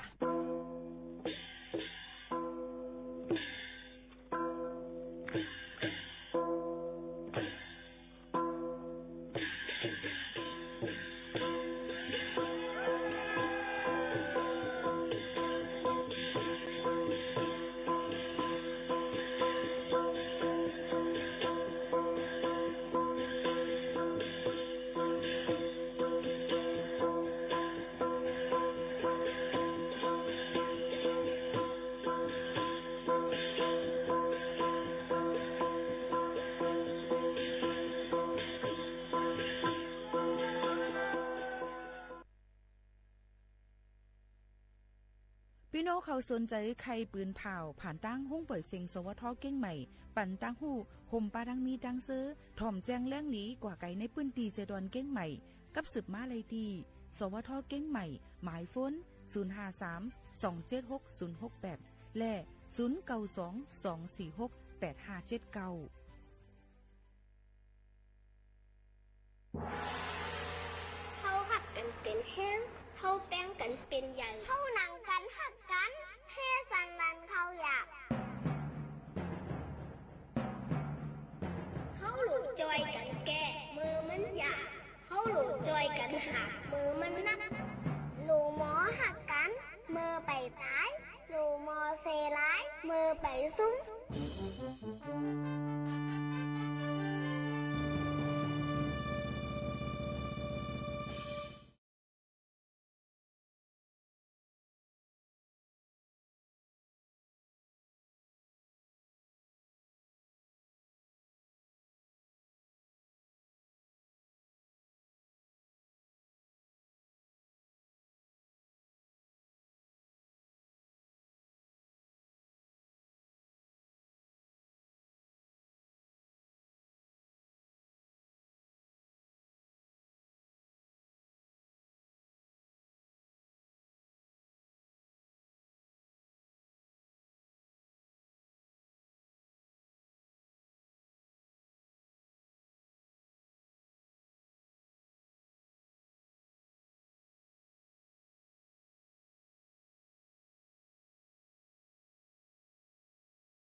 เมื่อสูงค่าเมื่อสูงพี่น้องผู้ยินถ่อมเสียงใต้ตั้งเสียงกูก็กูเกิลค่ะชบกันที่ในตอนการห้องปล่อยเสียงสวทเก้งใหม่ AM 147กิโลเฮิรตซ์ค่ะครบทบจอมกันกูวันพอถึงมาข่าวยาม10 โมงถึง 11 โมงกลางเนื้อและกลางค่ำอยู่จอมเขาหมูขาวนุ่นสุภาวันเชื้อสารวินเป็นอุ้ยกออุ้ยเซปอแม่ปีน้องๆเขา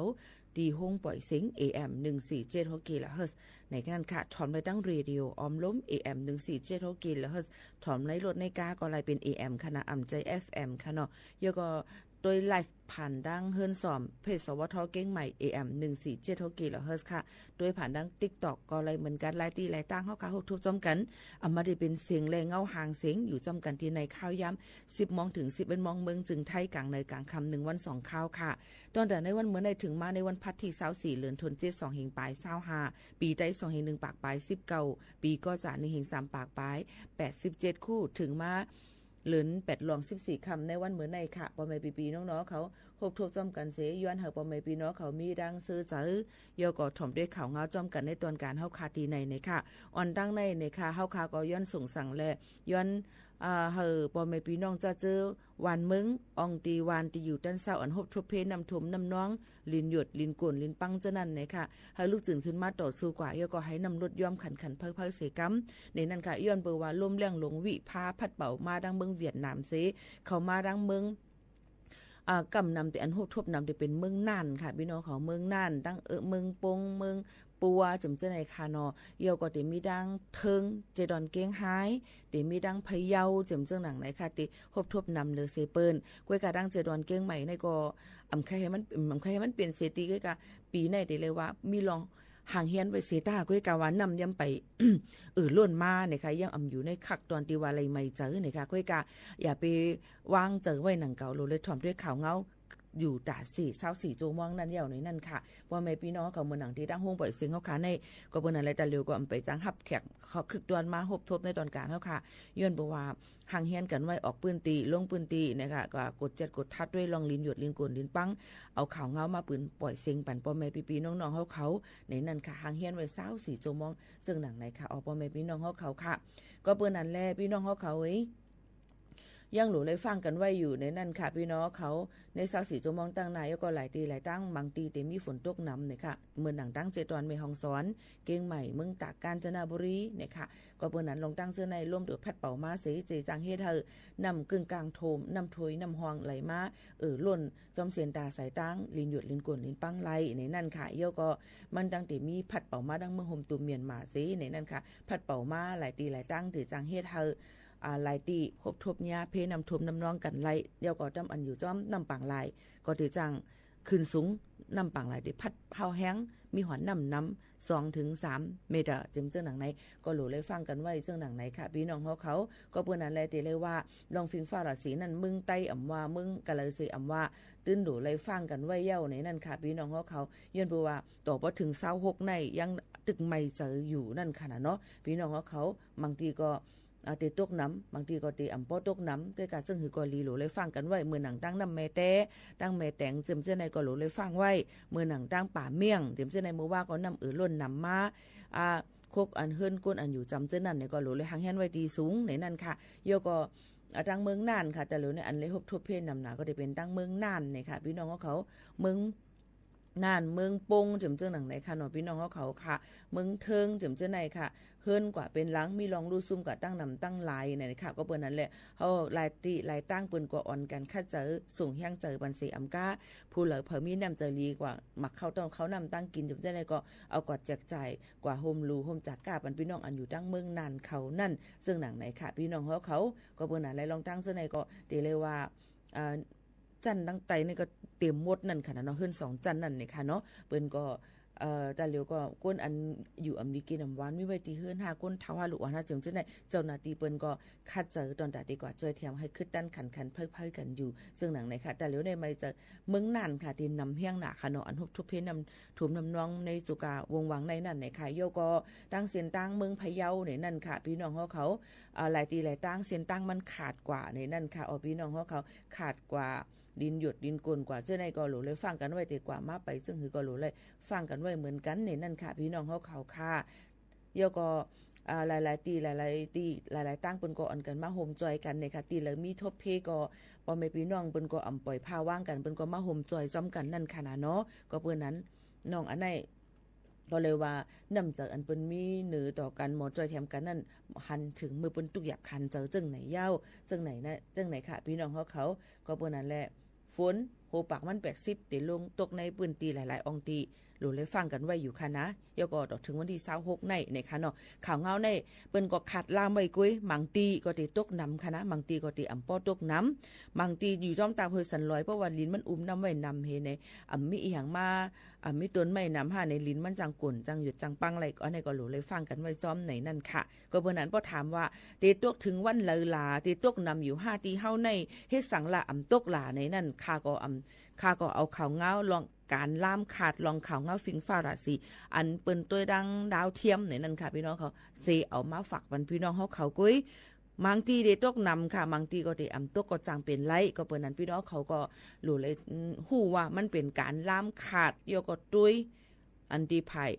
ฟิงฟ้าราศีเขาเปิ้นล่ามขาดไว้จังหนังไหนค่ะเนาะก็เปิ้นนั้นพี่น้องเขาก็รู้เลยป่องเจอในนั้นค่ะโยก็รู้เลยตุ้ยในข้อความในฟงมือถือพี่น้องเขาสั่งเจอว่าอยู่ตั้งเมืองจึงไทยอันนี้ก็ทำได้ว่าใครอยู่เมืองมาในฟงคาดำลังละอย่าไปเก้ากันเที่ยงนะคะเนาะมันเป็นตอนตาดังเมืองจึงไทยในบนห้องว่าเซลบอดแคทอันเป็นไผ่ปอพอไผ่เฮกลางลุลอมต้ถึงลองหลอดเพเตตวนอันตีสังเจอว่าในอองตีอันเฮาคาอยู่นั่นเตจังมีว่าหลุเลยหางเฮียนไว้น้ำน้ำท่วมน้ำนองยกของไว้ปืนตีสูงจังหนังไหนคะเนาะปืนก็เดมีข้อความส่งผ่านเซลบอดแคทสิฝากปันปอแม่ปีน้องๆเฮาเขาในฟงในมือถือพี่น้องเฮาเขานั่นมือถือรุ่นเก่าเดมีข้อความค่ะเนาะเรียกว่ามือถือรุ่นใหม่อันปานใหม่อันเป็นiPhone 5 Android OS ในก็ติมีข้อความป้าเสียงก็ติมีป้าจึงหนังไหนค่ะก็วันนั้นมือหลายวันปนมาในฟงพี่น้องเขาก็ดีมีข้อความแจ้งไว้ตรงใจค่ะคือว่าในปืนตีดาเหลวแนะนำตีขึ้นสุจันจันปฏิมีมาในนั้นค่ะก็วันนั้นลองตั้งอันในก็หลูเลยใส่ใจย่อก็ถ่อมตุ้ยสิงอันปืนเผาจอมในวันในศูนย์เฮาค่ะมันแกมีค่ะลูกปืนห้องว่าเสียงตามสายเสียงมาจอมสายลมให้หนังใจค่ะเปิ้นก็ผู้เก็บผู้ก้างวานเปิ้นก็ได้ว่าโลปอแม่พี่น้องเฮาเขาค่ะพลที่ตั้งมาข้างเฮียนไว้เปิ้นก็ติลาจึงไหนค่ะเนาะอันนี้ก็อยู่ที่ภูเก็ตผู้กลางวานเปิ้นติดกับสืบกับหาลูกน้องในวันในสนจึงหือในนั่นค่ะก็เปิ้นนั้นลองตั้งซะในที่ออกข้าวตั้งกว่าที่แล้วตั้งไหลก็หลูเลยฟังไว้กูจังมีลมฝนผ้าผาผ่าหลังจึมเจอหนังไหนย่อก็บ่เป็นน้ำทมน้ำนองในหลูฟังไว้ลองไฟฟ้าช็อตในนั่นค่ะนะอันนี้ก็ลำลองฝากไว้ปันพี่น้องเขาหนังหือบ่ติลอดเพกันนั่นเพราะนั้นบ่ถามมาจ่องตึกติมีฝนตกตึกติมีฝนตกอยู่ในวันเหมือนในแทง 2-3 วันนั่นเนี่ยค่ะย่อก็ตั้งห้องยาเมืองน่านฮะตั้งเจตวนเมืองน่านหลายๆตีหลายๆตั้งน้ำทมน้ำเย้าเฮาค่ะก็ส่งเจอปันเฮานำลดย่อมขึ้นขันไผในนั่นค่ะพี่น้องเขาอันนี้ก็เอามาฝากเตือนถึงพ่อแม่ปีน้องๆเขากูก็กูก้นให้ละยินถ่อมจ้อมกันในตอนการเฮาขาตีในนั่นค่ะผมจ้อมรับตอนพี่น้องเขาที่เขามาถ่อมมาด้วยจ้อมกันหลายตีหลายตั้งเยอะก็ขอบใจถึงกูก็กูก้นค่ะใจเยี่ยวค่ะฝนเตตกพายุเตเข้าเนี่ยมันแจงตาเสียินจมขอบใจค่ะที่มีส่วนโฮมยก็ปันดังหันถึงยก็แหลกหลายมาจ้อมกันตีในค่ะเนาะก็ตีเรียกว่าเป็นรองตั้งอันลีค่ะเนาะอันเปิ้นครึ่งป่องให้สร้างนั่นจังหนังค่ะยก็ดังทุ่งหนองห้ายาในค่ะเฮ็ดให้ก้นเมืองหยับใจค่ะย้อนเปิ้นนำทมตึกไฮล็อกหน้าในค่ะตั้งเมืองใต้อีกอ่อนนึงค่ะเนาะก้นในปื้นตีก็ลาดว่าก้นเมืองในทุ่งหนองห้ายาเจเวงหยองหอยเมืองใต้ปอจานไล่กูยืมเงินเสมาเหตุการณ์ผูกซ้อมก้อยกาว่าย้อนนำทม8หมดและทบตั้งหยับผึดวัดจังหนังไหนค่ะก็เบิ่นนั้นแหละในโจกาวงวางในอำว่าดินมักเข้าเต้าน้ำนะคะก้นอันอยู่ในทุ่งหนองห้ายาจึงเช่นนั้นก็เรียบคันเจอมือปีกายก็มือไหลเลื่อนป่นมากก็จะเป็นรองเพแผ่นดินไว้จงใจค่ะโยก็เฮือนลูกก้อยโยก็มีหลงต่างแทงน้ำท่วมน้ำนองแทงถาดอำไว้ค่ะเนาะก็เบิ่นนั้นแหละเฮาค่ะก็ย้อนสั่งปันให้มันบ่หลุดยอมขึ้นโยก็ให้มันเป็นปกติขึ้นขันไผๆนี่นั่นค่ะพี่น้องเขาค่ะเมื่อวันที่23เดือน7 2เองไป25ย่ำกลางเหนือหมอก11 มองปลาย20 มนิดค่ะไฟไหม้ที่ภายร้านขายน้ำมัน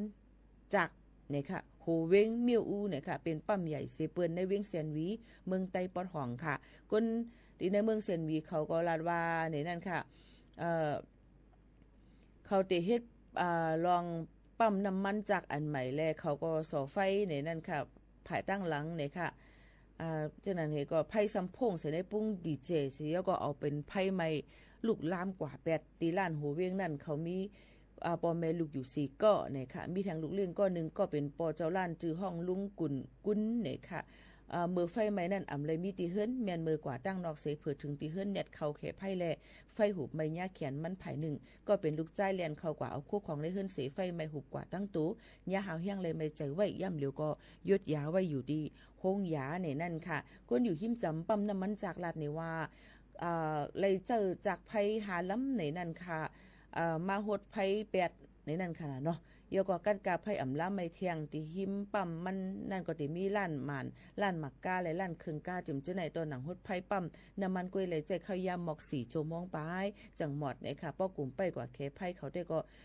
ฮัดวนเย้าในนั่นค่ะพี่น้องเขาก็ในก็ลองตั้งเจ้าในก็เป็นลองเพสภาวะเพกึ่งกลางอันที่เป็นเพกึ่งกลางค่ะเนาะอันมันเกิดขึ้นมีมาก็เปิ้นนั้นแหละไฟก็ลีโกเนี่ยน้ำก็ลีโกเนี่ยค่ะพี่น้องเขาก็เปิ้นนั้นแหละมีเขาซ้ำเปลี่ยนค่ะไฟมีก็เป็นน้ำมีก็ซ้ำเปลี่ยนก้วยกาวะหนังหือมันบ่ได้เป็นพ่อนลีดอนแต่เฮามาเฮ็ดให้เฮานั่นเฮาก็อย่าไปกว่าเฮ็ดให้เขาค่าก็รู้เลยหมอรักษาแป้งซิมสภาวะฟิงตื่นเป็นหิมหัวเมาค่ะน้ำลินหินผาต้นไม้ต้นตอกนั่นค่ะเนาะให้หมอหักแป้งซิมเขา1,000 กว่า1ต้นก็รู้เลยปลูกต่างเตี้ยนขึ้น10-20ต้นพุ่นหนังหือมันติใหญ่ขึ้นมานั่นจังหนังไหนค่ะเนาะอันนี้ค่ะพี่น้องเขาค่ะเอียวก็น้ำหวยน้ำหองมันไหลมาอยู่สิแต่เฮาคามติกว่าก็เมควักแต่นางลินเฮาค่ะเฮ็ดเฮ็ดทางไงเฮ็ดให้ห้องน้ำมันเก็บกว่าจังไหนก่อนเป็นรองตั้งเพราะว่าฝนตกมาหนำในมันติน้องถมเฮิรนก้นไหลจังหนังไหนค่ะรองตั้งจังไหนมันอยู่ที่ว่าผีมือก้นเฮาค่ะร้อนเดียวค่ะพี่น้องเขาใจเผอตาบลูกอ่ะนี่ป้องกามป้องหมุนตาบลูนี่ว่าเป็นนั้นเป็นในนี่ค่ะก็เปิ้นนั่นแหละกับปานตะเหลียวในอย่าไปกลุ่มกะถามหาว่ามึงงานลายมีแต่แล้วอย่าไปกะด้วยว่าดิกป่านปิจยอฮอตู้มันเหมือนหือมันมีอยู่ในเมืองกวนเฮาขาดังหมดดังเสียงเยาค่ะพี่น้องเขาก็เปิ้นนั่นแหละเฮ็ดหลีก็เตเลยหลีเฮ็ดหลีก็ติ้นเตเลย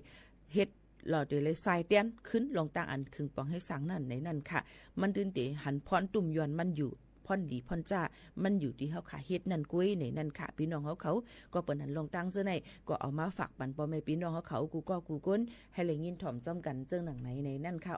ลือฮือลือใจกันโจแก็บกำก่อนค่ะนะพี่น้องเขาค่ะส่งขึ้นมาอุบมาโอ้จ้อมกันแทงกำนึงในนั่นค่ะพี่น้องเขาตาเลียวลือฮือลือใจถ่อมด้วยเพ่งกว้างหวานหูถูกใจกันอันทางเฮียนเอามาฝากตัวอันและพี่น้องเขาย้อนกันเข้ามานั่นก่อนตั้งหักอันมีดีใจในนั่นค่ะสืบยินถ่อมจ้อมกันก่อน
ค่ะตั้งฮักอันมีตีเจอในนั่นค่ะ1เพลงความค่ะฝากตวนถึงพี่น้องขออนุญาตกันเข้ามาหลายๆวันค่ะนะพี่น้องอันทอมอยู่ตั้งเมืองตากทอมอยู่ตั้งเก้งตุงเมืองไต้ปัดปื้นเมืองไทยปัดปื้นเมืองนอกเมืองปัดปื้นหลายตีหลายตั้งมาเข้ามาตัวมาถ่อมจำกันในตอนการเนาะค่ะที่ในมันก็ว่าปีจื้อสังก็ในนะคะถามเรียนถามเต้ได้ก่อมฮู้ค่ะก็จื้อห้องว่าโมขาวนวลเนี่ยนั่นค่ะเป็นผู้ปืนข่าวและจัดรายการอยู่ที่ห้องปล่อยเสียงเก้งใหม่ AM 147 กิโลเฮิรตซ์นะคะปืนปล่อยเสียงกวนวันข่าวยาม10 โมงถึง 11 โมงกลางในกลางค่ำตีในนั่นค่ะพี่น้องซึ่งนั้นค่ะเนาะ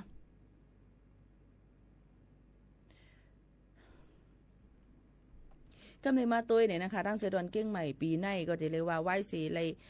หบทบยาเพยก็มีลองดูซุ่มตั้งนำตั้งหลายเมื่อปีกายเกี่ยวกับเลยลองปลายปีป่นมานั่นขนาดนอนร้องน้ำท่วมน้ำน่องนั่นเสียแหละแต่เหลือผู้ก้อนเจดอนเก้งใหม่ก็สั่งการติดตามจอมว่าน้ำฝนในหาปืนตีบางตีนั่นเมื่อหนังโกจังย่าลินหยดลินกลลินปังเจ้าหนังไหนค่ะเมื่อหนังจอมเลยแห้งล้มพายุแรงยิบวิพาเนี่ยนั่นขนาดนอนให้แล้วปืนตีหลายๆตีนั่นก็ลีโกลีพานสีอำกาโหลเลยถอมด้วยข่าวเงากันตาสีนั่นขนาดเนาะนายนิรัตพงศ์สิทธิถาวรค่ะผู้ก้อนเจดอนเก้งใหม่เขาก็บอกว่ากูฝ่ายตั้งเจดอนเก้งใหม่รู้เลยห่มมือกันห่มกันปักหูปักตาไปตัวนี่นั่นค่ะอย่างคือปกติลาดปันปอมแม่พี่น้องก้นหวานก้นเมืองเขาบ่เตรียมเลยทบเพน้ำเตรียมมีรองลู่ซุ่มน้ำนั่นเจ้าหนังไหนนั่นค่ะนะเนาะก่อนในหาปืนตีเนี่ยค่ะตั้งเจดอนเก้งใหม่นั่นมือหนังตั้งเมืองฝางแม่อ้ายชัยประการเวียงแหงเก้งหลาวจึงจะได้กูจางมีน้ำในปืนตีลอยสูงเฮไหลลงมาสู่ก้นวานก้นเมืองเสจางเฮ็ดเฮฝนตกน้ำลินหยดลินกลลินปังเส้นตั้งขาดไหลก็เปิ้นนั้นกูฝ่ายก็ตื้นตัวเลยกด7กดทัดด้วยยาก็ถ่อมข่าวเงาเสฝากไว้ปั่นพ่อแม่พี่น้องเขากูก็กูกลให้คือตันเศร้าสิโจมองไหนนั่นค่ะพี่น้องเขาเนี่ยก็เป็นข่าวเงาอันห่างแหนกันไว้ใกล้ๆยุ่มยำว่าปีนี้ได้ก็ตาเหลียวอย่าไปให้มันมาแถวนั้นค่ะนะเพิ่นก็ห่างแหนกันไว้เสียใกล้ๆทำกว่าตกน้ำทำกว่าทบเพน้ำตีตั้งเมืองน่านปุ่นนี่ค่ะพี่น้องเขาเจดอนเมืองน่านเมืองตากเจอไหนค่ะเนาะหลายตีหลายตั้งอยู่ในค่ะก็เปิ้นนั้นแหละเฮาค่ะก็อย่าไปอยู่เมากินมังหนูเลยฟังกันไว้ยก็ซื้อโคของตั้งกินตั้งย่ำห่างแหนกันไว้ให้ตัวตั้นอยู่ตาสีนั่นค่ะนะเนาะยก็ป้อไฟเปิ้นตัดมา5ซึ่งหือ5ในเฮาค่ะก็ติเลยห่างแหนกันไว้ให้ไหนนั่นค่ะพี่น้องเขาอันนี้ก็เอามาฝากเตือนถึงพ่อแม่พี่น้องๆเขากูก็กูก้นค่ะลองวัดใหม่พี่น้องเขาถามกันเข้ามาว่าเปิ้นติเฮ็ดปันเมื่อไรตอนน่ะก้นอันเป็นวัดเมื่อเปิ้นไปเฮ็ดค่ะเนาะพี่น้องเขาขายอยู่ก็แต่เหลียวก็ตึกห่างแหนกันไว้ตอนตาได้ต่อวัดต่อไว้ปันจัดเจออันหมดอายุกว่าเมื่อวันที่13เดือน2 2เฮงปลาย20หาป่นมานั่นเนี่ยค่ะยก็เปิ้นก็หย่อนย่านปันควักปันข้าวย่ำให้อยู่เซาถึงดังเมืองจึงไทยไลดอกบ่ถึงวันที่13เดือน12 2เฮงปลาย20หาในสังเจอว่าอยู่ในคักดวนตาเหลียวได้ต่อถึงปลายปีนั่นเพราะว่าห่างแหนต่อวัดต่อไว้กันตัวหลีงามเยี่ยวเปิ้นก็ตีปันอยู่เหตุการณ์ทั้งเมืองจึงไทยเลยแทง2ปียก็ต่อเลยแทง1ปอกซึ่งหลังไหนค่ะเนาะกวยกาซึ่งหือกอลีโหลเลยติดตามตัวข่าวเงาและภายจัดหาการงานเจอตวนอันพี่น้องเขาอยู่นั่นสังว่ามีพื้นที่ยืนยันมาในเฮาค่ะก็ได้เอามาปืนเผาปันพ่อแม่พี่น้องเขาแทงอยู่อ่ำห้างซึ่งหลังไหนค่ะก็มาเป็นเพน้ำท่วมน้ำน่วงก็มาเพอิงสันว่าจังไหนเฮ็ดให้ตั้งเมืองมันเขาเปิ้นก็ไปพร้อมไปหังก็ไม่ว่าพร้อมเดียวเนี่ยก็ดึกลึกวันถือข้าวมันอยู่จังนั้นค่ะเนาะก็เปิ้นนั่นแหละลองตั้งจังไหนตั้งเมืองจึงไทยได้เปิ้นพร้อมเฮ็ดปันวัดไว้พี่น้องเขาเย้าดอนดาเมืองคมตุ่มเมียนมานั่นในก็มันก็เดี๋ยวเลยไปถ่อมได้เขาแทงกำหนึ่งเจ้าหนังไหนค่ะเยอะก็ฝากฟังไว้ปันพี่น้องเขาอย่าไปเหตุการณ์ผิดอองตีอองตั้งมันค่ะเนาะดอนดาปีนี้พี่น้องแห่งการยันเมืองเขานั่นนะคะเนาะโหลเลยฟังกันไว้ในนั่นค่ะพี่น้องเขาค่ะก็เปิ้นนั่นแหละเฮาคัดใจเหตุการณ์ถูกเมียนอองตีอองตั้งอันที่เขาค่ะก็ย้อนไว้อันที่เขาค่ะก็ยืนย้อนไว้ที่ภายจัดการงานนั่นซึ่งไหนค่ะเนาะพี่น้องเขาค่ะเฮามันบ่ถูกเมียนแล้วก็อำพิษปักเปิงหมายมีสังเสว่าเฮาคายเหตุการณ์อำนั้นก็ย้อนไว้เหตุการณ์ไว้เป็นตีหนึ่งกับเหตุการณ์ทางตีหนึ่งหน้าจางเป็นทั้งก้อนหนึ่งก็อำไรนั่นค่ะเนาะก็เปิ้นนั้นพี่น้องเขารู้เลยฟังกันไว้จ้อมในนั่นค่ะถ่อมได้เพียงก้อนอันย้อนกันเข้ามาค่ะ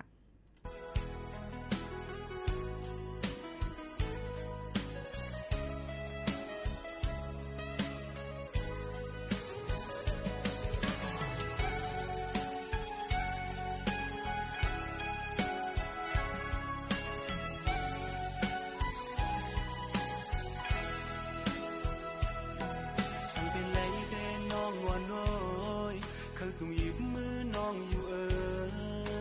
กุยภาวะปานอ่อนสายในอันที่เศร้าห่มยิงในก็เบิ่นตีเสน่มายิงน้อง อนใจเฮาตั้งสู่ในเลยย้อนสู่โฮมกันหือมองต่างหักที่มันก็กุยเป็นต่างมองไว้ภายเลจำกันและเย้าโยเฮาตั้งด้วยเพราะว่าชาติป่าน้องสำเป็นลูกคนมีเงินเล่ที่ย่างเข้าสู่หิมสู่เป็นเย้าอยู่ที่ไกลไกลสิมุงตัวก็หันสะใจเฮาเย้าน้องเฮาสู่หิมน้องเล่ห่มข้างจอมก็อันนี้เงินคำนั่งกัน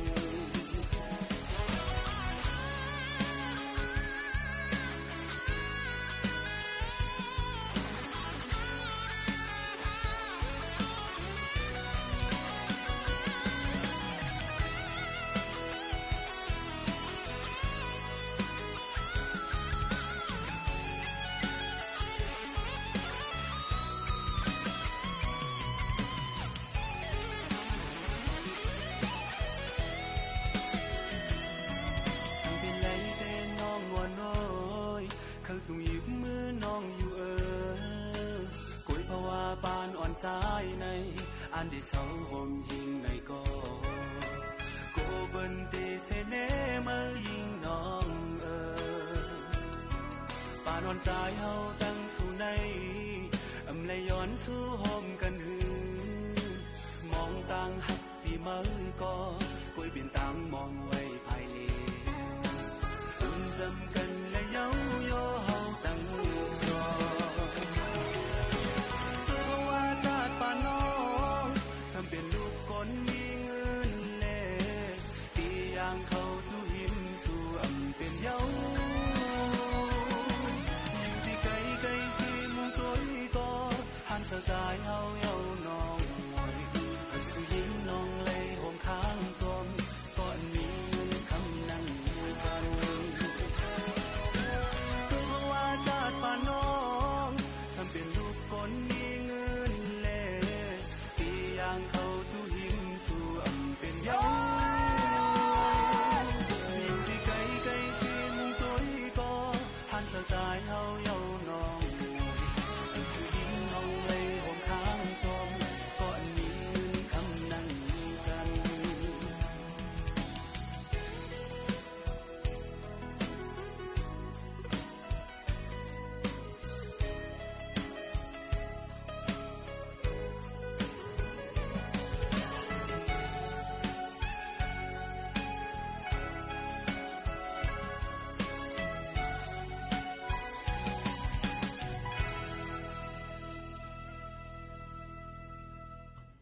หักแมนลูกก้นมีค่ะพี่น้องเขาย้อนกันเข้ามาดัง TikTok ในนั้นค่ะยินจมเข้าใจอย่านำค่ะที่โฮมมาเปลี่ยนอ้อยก็อ้อยเซและมาถ่อมจำกันในตอนการเฮาค่ะที่ในย้อนเพิ่นนั้นแหละอย่าไปไว้เมามังค่ะอยู่ที่ไหนตั้งไหลก็หลูเลยฟังกันไว้ที่ติ๊กแก้วในนั้นค่ะเนาะโยก็เมืองเฮาค่ะยำพองแต่เหลียวก็เป็นพื้นเพไผเพไม้หงน้ำมันจากเสอำกา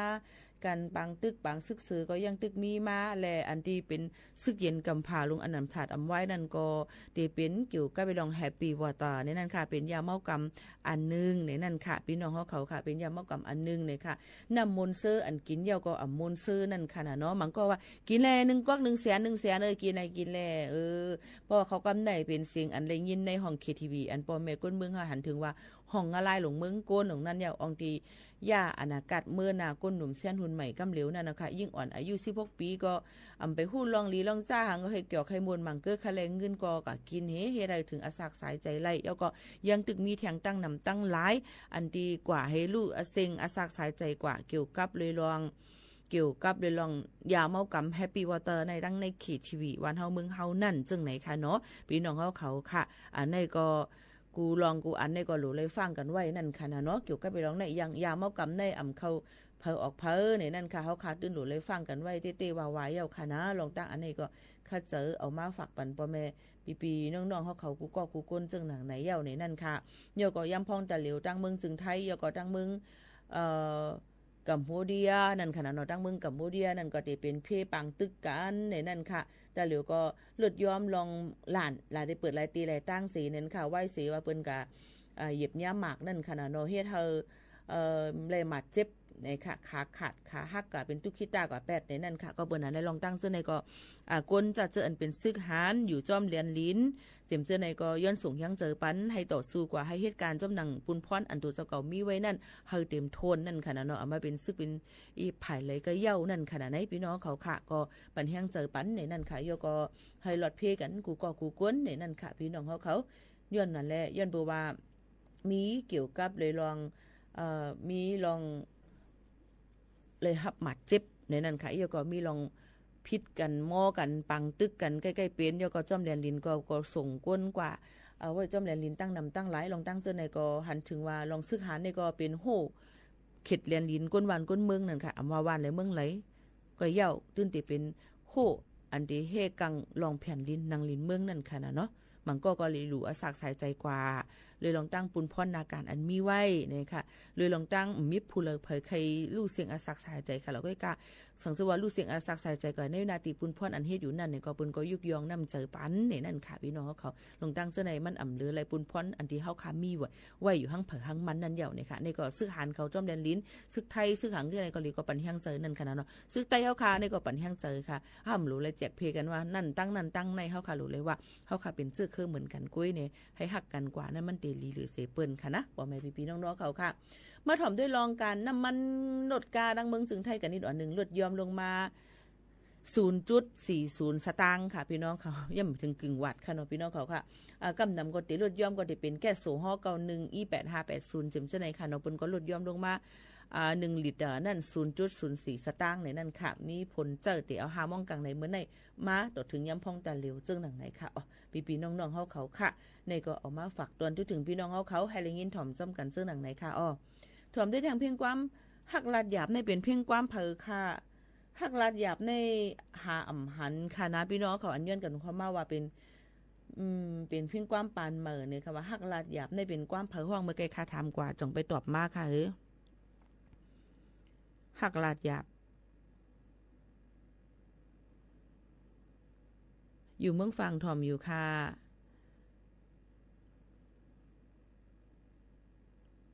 หักลาดหยาบใจใส่เมาหักลาดหยาบใจใส่เมาเพราะสูเตรียมจือกว่ามันอ่ำเมียนมาปันเฮาหามหันนี่นะหักลาดหยาบใจใส่เมาอ่ำมีค่ะมีหักจ่องลาดใจใส่เมาและหักผัดหยาบด้วยค่ะพี่น้องเขาค่ะหามหันค่ะนะปนลาดจือกว่ามาเมียนค่ะหามหันค่ะกุ้ยปีลาดเมียนเตคาหรือหักหมอลาใจใส่เมาห้องไว้ค่ะตีน้องก็นั่นย้อนมานั่นค่ะ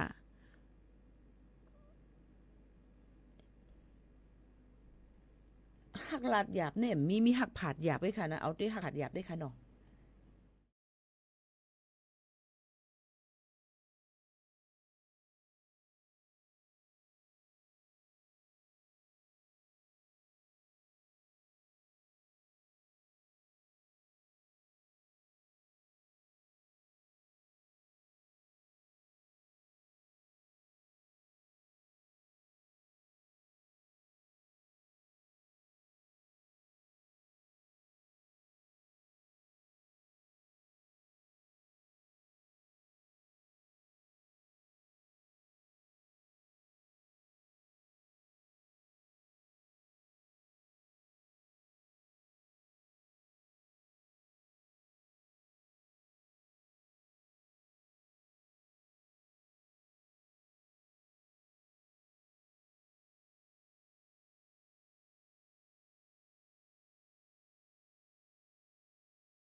พี่น้องเขาก็เดลถ่อมเพ่งกว่ามันโหถูกใจค่ะซึ่งหนังไหนค่ะเนาะในตอนการเฮาคาที่ในนี่นั่นค่ะก็อย่าลืมค่ะยังพองตะเหลียวก็ลมเลี้ยงหลงวิภานั้นพัดเป่าไม้ได้ขึ้นฝั่งในวันที่24ในยก็มังพื้นที่ก็ยังดูไลฟังกันไว้ลองนำทุ่มน้ำนองกันไว้อยู่ในนั่นค่ะก็เบอร์นั้นพี่น้องเขาก็อย่าลืมค่ะเนาะ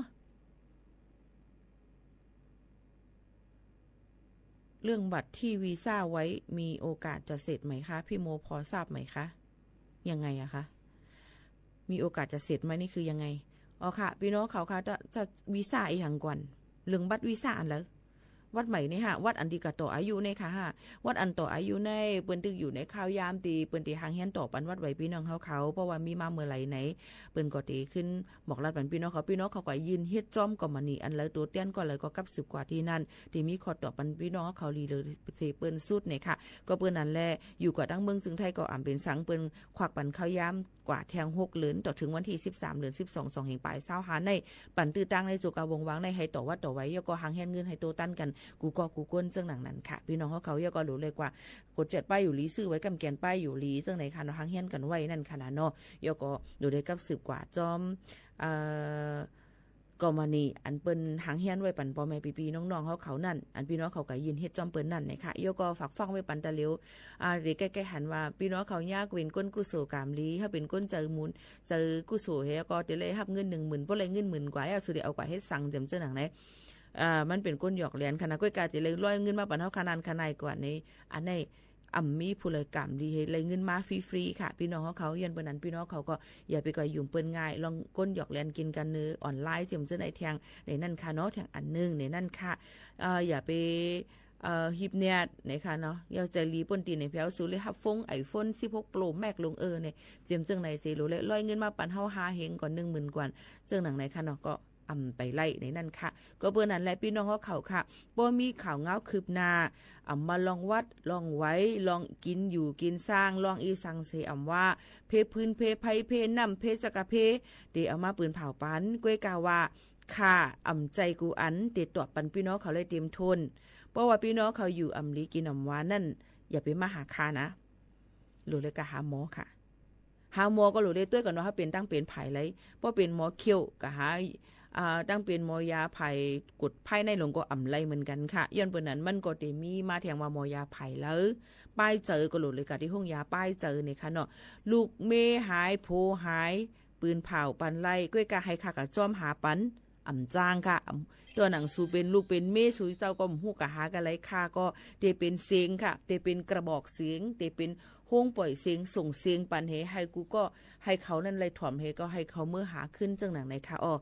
ในแค่ย้อนฝากไว้ปันพี่น้องเขาค่ะก็มันก็ว่าตีนันตีในเปิ้นเก็บเงินเฮาค่ะตีในให้ปีโมแกจอยแกลิดปันค่ะว่า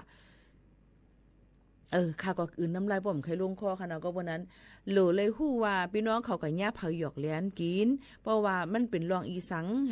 อยู่หลายๆให้ค่ะกะแกลิดปันกำมาว่ามันโหลจ่ายกันนั่นกันในก็จ้างก็เปิ้นนั้นแหละใจว่าขาดติเลยมาจ่วยอยู่กูลองปันพี่น้องเขาพี่น้องเขาก็รู้เลยเขาออกจอมลองตั้งอันที่พี่น้องเขารู้กว่าแย่เปิ้นหยอกเล่นกินเงินกันนั่นขนาดเลยก็ตึงที่ห้องปลิกค่ะห้องปลิกมันก็ได้ขึ้นสืบจอมหาเที่ยงเจ้าหนังไหนค่ะเนาะพี่น้องเขาค่ะอันนี้อย่างพี่หมูเขาโน่นค่ะจ่วยแกลิดปันอินลู่เปิ้นเอาเงินกากานายเฮ็ดไหนมือสู่ปันสู่สำถามค่ะล่ะเนาะเผื่อว่าย่าเปิ้นลูกเอากว่าเอาเนี่ยขึ้นมาแจกค่ะกับจอยหาเนี่ยมันก็ขยับไว้หนังเก่าค่ะพี่น้องเขาว่าย้อนนั้นพี่น้องเขาก็ให้ป่องเจอบันไข่นึงเนาะอีกอย่างก็ถามข่าวที่ดิกว่าลองวัดลองไอ้เปิ้นที่เฮ็ดปันเมื่อไรอันว่าเฮาวัดค่าในจังอยู่ในอันนี้นั่นไรข้ามหันเงาหักศักดิ์ศรีมันก่อมจังต่อปานก็เบิ่นั้นพี่น้องเขาใครฮู้เรื่องหังโหลเลยกว่าตีนั่นก็ให้ถูกแม่นอองตีมันค่ะลองวัดไว้ประกันสังคมกว่าที่ประกันสังคมลองไรเงินหย่อแซ่แต้นกว่าที่ภายรู้ล้อมด้วยถึงพี่น้องแห่งการสวัสดิการคุ้มครองแรงงานเรื่องวัดลงไว้ต้องทำกว่าที่ภายสถานการงานใจตอนอันพี่น้องเขาอยู่นั่นลองวัด10 ปีลองหังกว่าที่อำเภอที่พี่น้องเขาเฮ็ดออกปันอันเปิ้นเฮ็ดออกปันวัดไว้พี่น้องเขานั่นเข้าย่ำซ่อมหนังลุงปองจึงเปิ้นเปิดเหตุการณ์นั่นในนั่นค่ะ จึงไหนค่ะเนาะพี่น้องเขาก็บนนั้นลองตั้งเจ้าในค่าได้เป็นเสียงเดี๋ยวก็อันค่าฮู้นั่นให้ติจ้อยจี้ปันตั้งพี่น้องเขาว่าหลูเฮ็ดนั้นเฮ็ดในนั่นก้อยให้ค่าก็จ้อยเฮ็ดปันกูมิ้วค่าก็อ่ำจ้างค่ะเนาะพี่น้องเขายืนปนนั้นแค่นดอกปองเจอปันเหยื่อนำเสกามในนั่นค่ะพี่น้องเขาค่ะข้าวยาหมดเสียงเหี่ยวค่ะผัดยันพี่น้องเขาเมื่อกว่าก่อนเหี่ยวค่ะนะเพ่งความอันย้อนมากก็ตันคือตันโมดเอาค่ะนะเตยันผัดยันปอแม่ปีๆน้องๆเขาเมื่อกว่าก่อนเหี่ยวค่ะนะส่งขึ้นทบกันเที่ยงค่ะเหมือนซุ่มค่ะ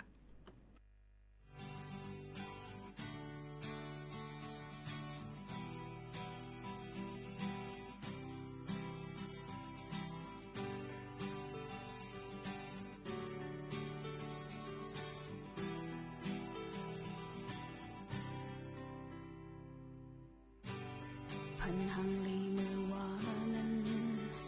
และเป็นลายเป็นพันหางใจเยา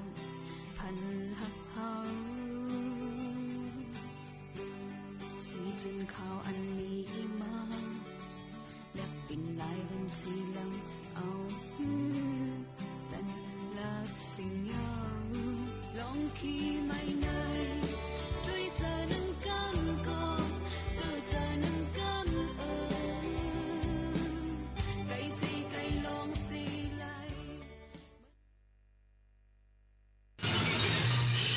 สถานีวิทยุกระจายเสียงแห่งประเทศไทยและเครือข่ายทั่วประเทศเสนอข่าวต้นชั่วโมงรู้เร็วรู้จริงเกาะติดทุกสถานการณ์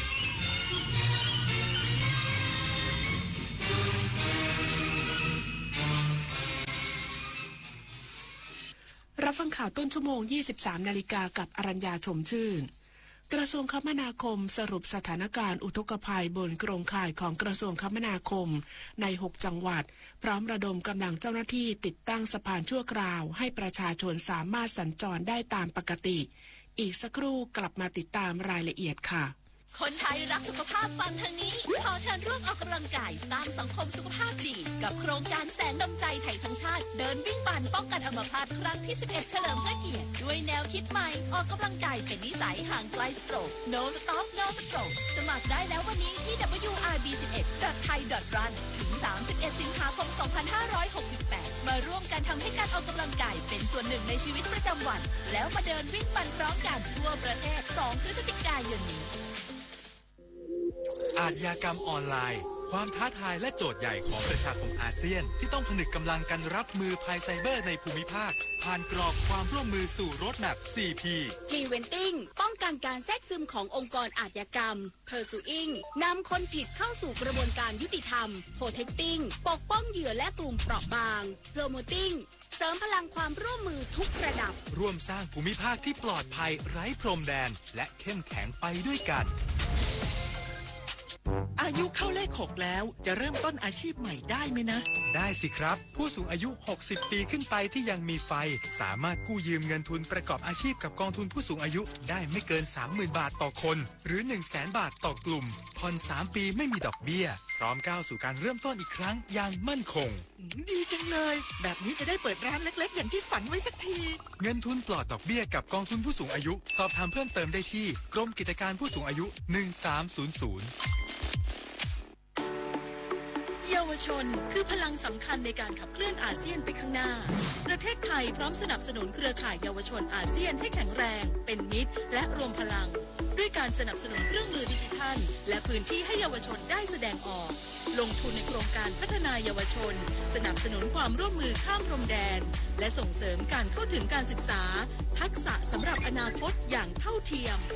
เยาวชนอาเซียนคือพลังสร้างอนาคตกระทรวงคมนาคมสรุปสถานการณ์อุทกภัยบนโครงข่ายของกระทรวงคมนาคมใน6จังหวัดไม่สามารถสัญจรผ่านได้24สายทางขณะที่บขส.ประกาศหยุดเดินรถเส้นทางจังหวัดน่านส่วนเที่ยวบินยังให้บริการตามปกตินายสุริยะจึงรุ่งเรืองกิจรองนายกรัฐมนตรีและรัฐมนตรีว่าการกระทรวงคมนาคมได้สั่งการให้ทุกหน่วยงานที่เกี่ยวข้องทั้งทางบกทางน้ำทางรางและทางอากาศติดตามสถานการณ์ความเดือดร้อนของประชาชนในการเดินทางหลังประสบพายุโซนร้อนวิภาล่าสุดสายทางที่อยู่ในความรับผิดชอบของกรมทางหลวงได้รับผลกระทบใน5พื้นที่จังหวัดได้แก่ จังหวัดเชียงรายน่านพะเยาแพร่และตากรวม43สายทางการจราจรผ่านได้29สายทางผ่านไม่ได้14สายทางกรมทางหลวงชนบทสายทางได้รับผลกระทบในพื้นที่6จังหวัดได้แก่จังหวัดน่านพะเยาแพร่เชียงใหม่อุบลราชธานีและตากรวม20สายทาง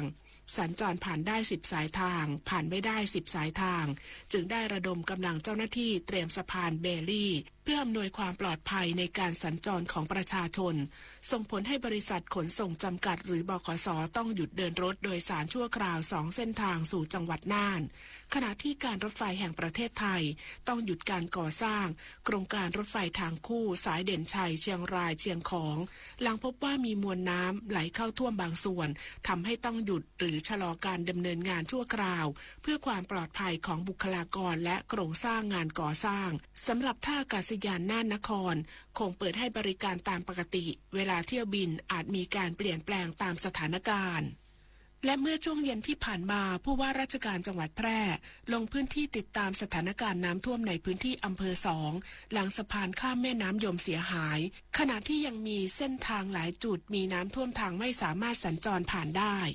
นายสมชัยเลิศประสิทธิพันธ์ผู้ว่าราชการจังหวัดแพร่ลงพื้นที่ติดตามสถานการณ์น้ำท่วมและตรวจสอบข้อเท็จจริงกรณีสะพานข้ามแม่น้ำยมเชื่อมเส้นทางระหว่างตำบลทุ่งแควอำเภอหนองม่วงไข่กับตำบลหัวเมืองอำเภอ2ถูกกระแสน้ำแม่น้ำยมพัดตัวสะพานเสียหายซึ่งสะพานดังกล่าวเป็นเส้นทางในการขนพืชผลทางการเกษตรของประชาชนทำให้ไม่สามารถสัญจรผ่านได้เบื้องต้นเจ้าหน้าที่ได้ให้ประชาชนเลี่ยงเส้นทางดังกล่าวไปใช้สะพานข้ามแม่น้ำยมอีกแห่งหนึ่งในการสัญจรระหว่าง2อำเภอที่อยู่ห่างไปประมาณ2กิโลเมตรซึ่งยังคงสามารถใช้การได้ตามปกติทั้งนี้ผู้ว่าราชการจังหวัดแพร่ได้สั่งการให้หน่วยงานที่เกี่ยวข้องเข้าสำรวจความเสียหายภายหลังน้ำลดและจัดทำคำของงบประมาณเพื่อซ่อมแซมให้สามารถใช้สัญจรได้ตามปกติต่อไป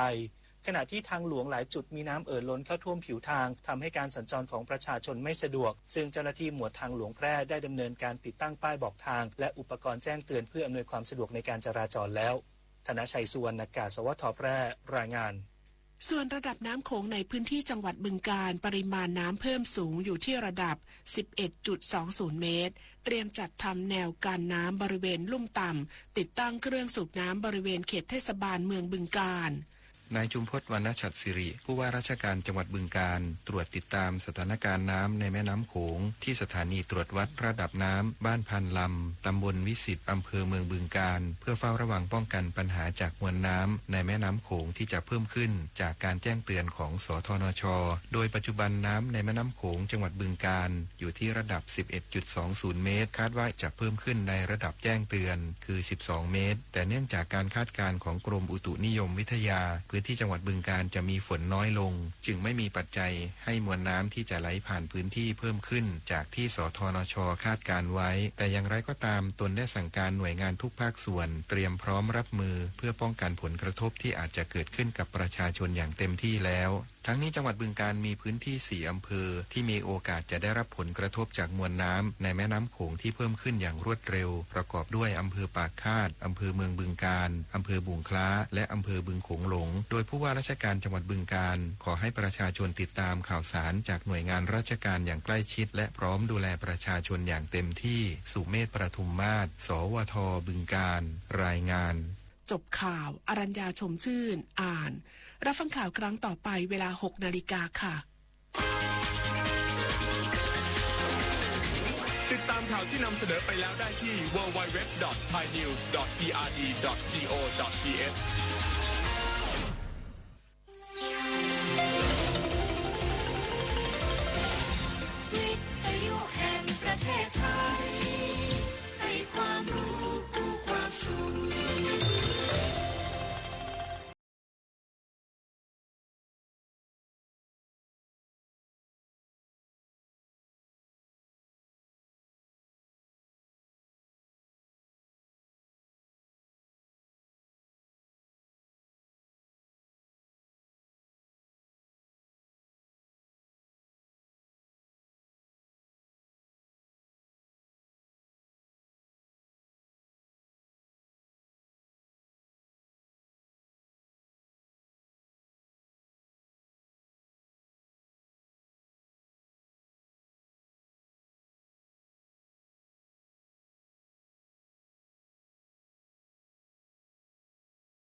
เพลงประทับใจครับ เราพบกันทุกวันจันทร์ถึงศุกร์นะครับตั้งแต่เวลา 23 นาฬิกานิดๆนะครับประมาณ 6-7 นาทีจบจากข่าวต้นชั่วโมงเราก็มาพบกันนะครับด้วยเพลงเพราะๆแล้วก็สาระเรื่องราวข่าวสารที่นำมาเล่าสู่กันฟังในช่วงค่ำคืนแบบนี้นะครับจันทร์ถึงศุกร์ถ้าจันทร์อังคารพุธก็พบกันทาง AM 819 กิโลเฮิรตซ์ส่วนวันพฤหัสบดีและวันศุกร์นะครับก็พบกันที่ FM 92.5 และ AM 891 ด้วยนะครับรวมถึง819ก็ยังพบกันนะครับเหมือนเดิมแล้วก็เครือข่ายนะครับของวิทยุกระจายเสียงแห่งประเทศไทยในส่วนภูมิภาคนะครับที่ยังคงรับสัญญาณรายการของเราแล้วก็มีเพลงให้ได้ฟังกันเหมือนกับคนกรุงเทพนะครับเพลงลูกกรุงเก่าๆเพลงที่คุณยังเคยนึกถึงอดีตนะครับก็จะได้ฟังกันไม่ว่าจะเป็นเพลงลูกกรุงทั่วไปจากศิลปินต่างๆศิลปินแห่งชาติหรือศิลปินที่ได้รับความนิยมในขณะนั้นนะครับเพลงจากวงดนตรีกรมประชาสัมพันธ์เพลงจากวงสุนทราภรณ์จากวงกรมโฆษณาการก็มีมาฝากกับคุณฟังเป็นประจำด้วยนะครับคุณผู้ฟังครับโดยผมเอกพงษ์ นพสกุลพร้อมทีมงานมาพบกันเป็นประจำกับรายการเพลงประทับใจครับ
ไม่ต้องขอก็ได้นะครับ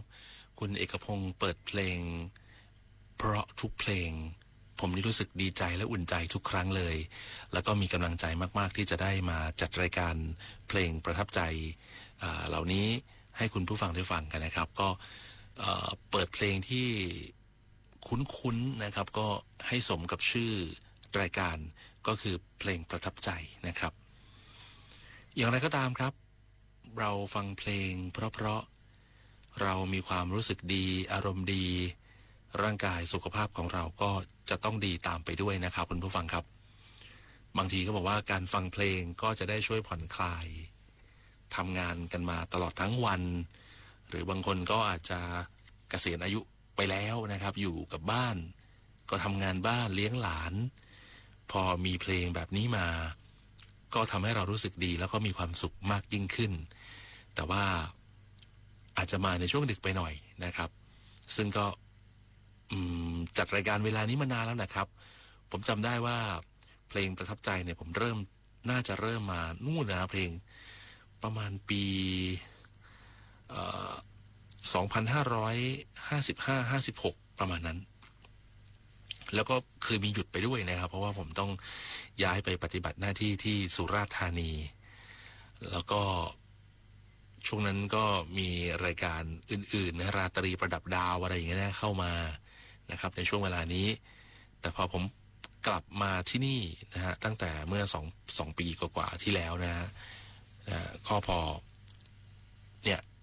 กลับมาปุ๊บก็เริ่มมีรายการเพลงประทับใจเลยอีกครั้งหนึ่งซึ่งก็จำชื่อรายการนี้อยู่ก็ค้นหาว่าเมื่อก่อนเราเคยจัดรายการชื่ออะไรนะแล้วหายไป 3-4 ปีอะไรเงี้ยนะฮะก็กลับมาก็ปรากฏว่ายังมีแฟนรายการตอบรับซึ่งก็ทำให้มีกำลังใจดีในการจัดรายการนะครับก็เลยมานั่งเลือกเพลงให้คุณได้ฟังกันแล้วผมเองก็ได้ฟังด้วยก็มีความสุขทั้งคนจัดแล้วก็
ช่วงนี้คุณคณิษฐายิ้มดีบ้างคุณปฏิพัฒน์เข็มทิศบ้างนะครับสลับกันไปแต่วันนี้นะครับผมจะพาท่านผู้ฟังให้ไปรู้จักกับถนนที่ชื่อว่าถนนเจริญกรุงนะครับผ่านมาแล้ว100 กว่าปีนะฮะแล้วก็เป็นถนนเส้นแรกในกรุงเทพมหานครที่เป็นประวัติศาสตร์ด้วยนะครับมีอะไรมากมายอยู่บนถนนเส้นนี้ถนนสายที่ชื่อว่าเจริญกรุงแล้วมีจุดเริ่มต้นได้อย่างไรแล้ววิวัฒนาการขยายนะครับมาจนถึงปัจจุบันนั้นเป็นอย่างไรบ้างคุณคณิษฐายิ้มดีมีคำตอบในช่วงชื่นชมนิยมไทยครับ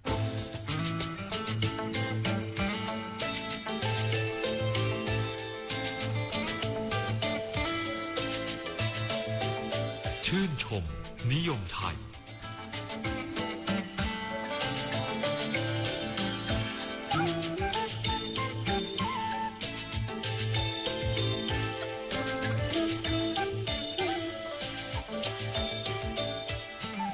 สวัสดีค่ะกลับมาพบกับรายการชื่นชมนิยมไทยเป็นที่รู้กันดีว่าถนนเจริญกรุงเป็นถนนสายแรกอย่างเป็นทางการของสยามประเทศซึ่งเกิดจากวิสัยทัศน์อันกว้างไกล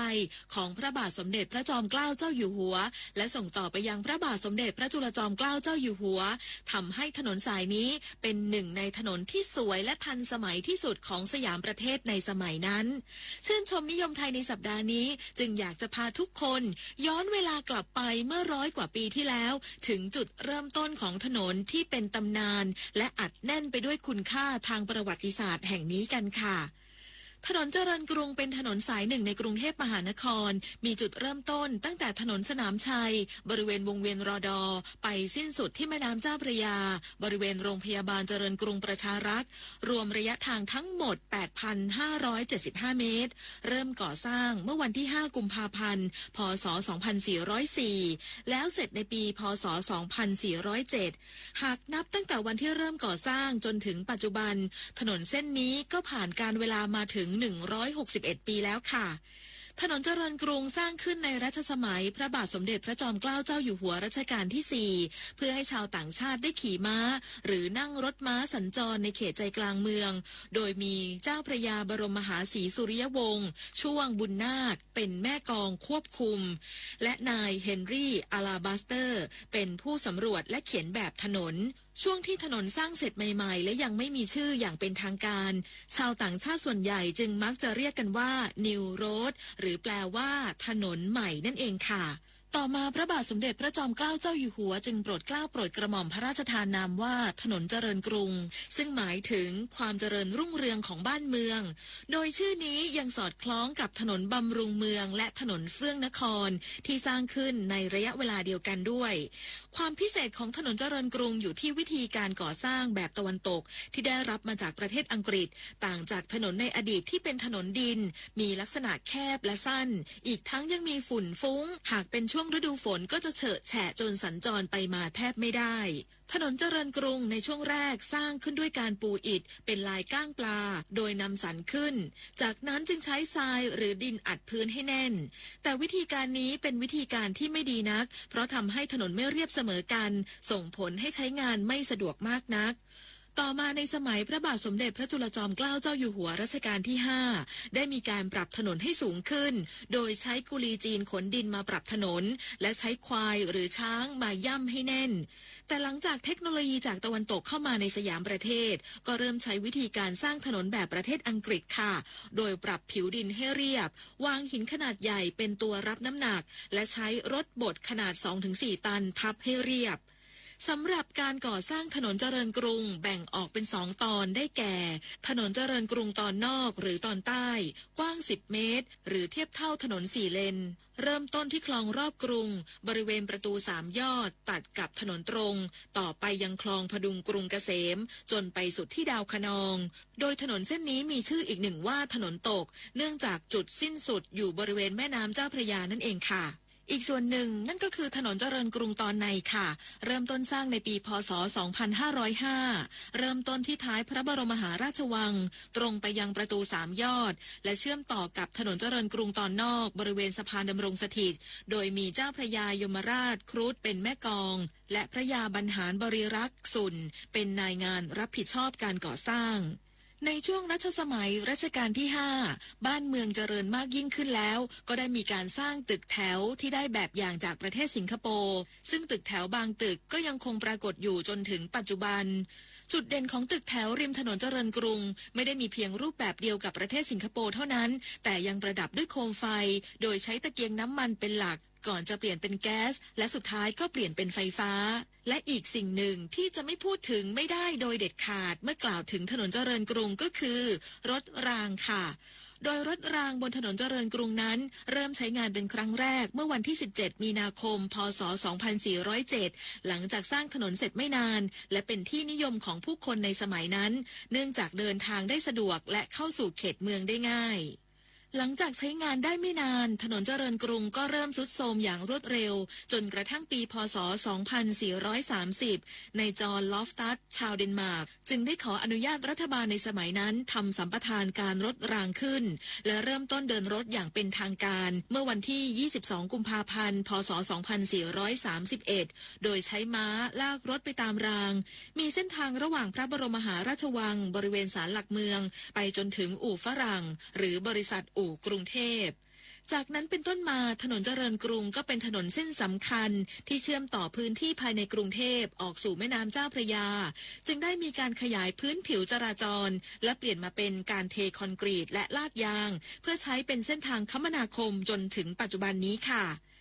ปัจจุบันถนนเจริญกรุงกินพื้นที่ทั้งหมด6เขตด้วยกันได้แก่เขตพระนครเขตป้อมปราบศัตรูพ่ายเขตสัมพันธวงศ์เขตบางรักเขตสาทรและเขตบางคอแหลมตัดผ่านพื้นที่สำคัญต่างๆในกรุงเทพเช่นเยาวราชพหุรัตน์วังบูรพาศรีพระยาบางรักและสาทรซึ่งแต่ละพื้นที่ก็เป็นสถานที่เก่าแก่และเป็นย่านธุรกิจที่สำคัญของกรุงเทพทั้งสิ้นหากใครที่ต้องการศึกษาประวัติศาสตร์ทั้งทางด้านเศรษฐกิจสังคมและวัฒนธรรมถนนเจริญกรุงก็ถือเป็นถนนสายหนึ่งที่อัดแน่นไปด้วยเรื่องราวที่น่าสนใจรอให้ทุกคนได้เข้าไปเรียนรู้และย้อนรำลึกถึงวันวานอันสวยงามของกรุงเทพมหานครค่ะและนี่คือเรื่องราวของถนนเจริญกรุงที่ดิฉันคณิษฐายิ้มดีนำมาฝากคุณผู้ฟังนะคะลาไปแล้วสวัสดีค่ะ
เงิน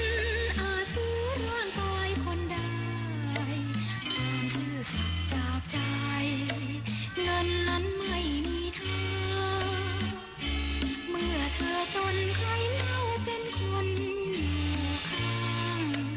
คอยชี้ช่วยแนวทางลองคิดบ้างเป็นไรหากวันไหนวิมานเธอพัง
เป็นการร้องไห้ครั้งเดียว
เวลาหมดเวลาแล้วนะครับสำหรับการ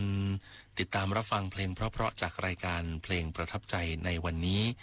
เราจะกลับมาพบกันเป็นประจำครับขอย้ำนะครับจันทร์อังคารพุธเราพบกันทาง AM 819 กิโลเฮิรตซ์วันพฤหัสบดีและวันศุกร์พบกันทั้ง FM 92.5 AM 819 และ 891 กิโลเฮิรตซ์พร้อมกับสถานีเครือข่ายที่รับสัญญาณจากเรานะครับติดตามกันได้หลังข่าวต้นชั่วโมง 5 ทุ่มจนถึงเที่ยงคืนแบบนี้ทางสถานีวิทยุกระจายเสียงแห่งประเทศไทยและผมเอกพงษ์นพสกุลพร้อมทีมงานเพลงประทับใจนะครับ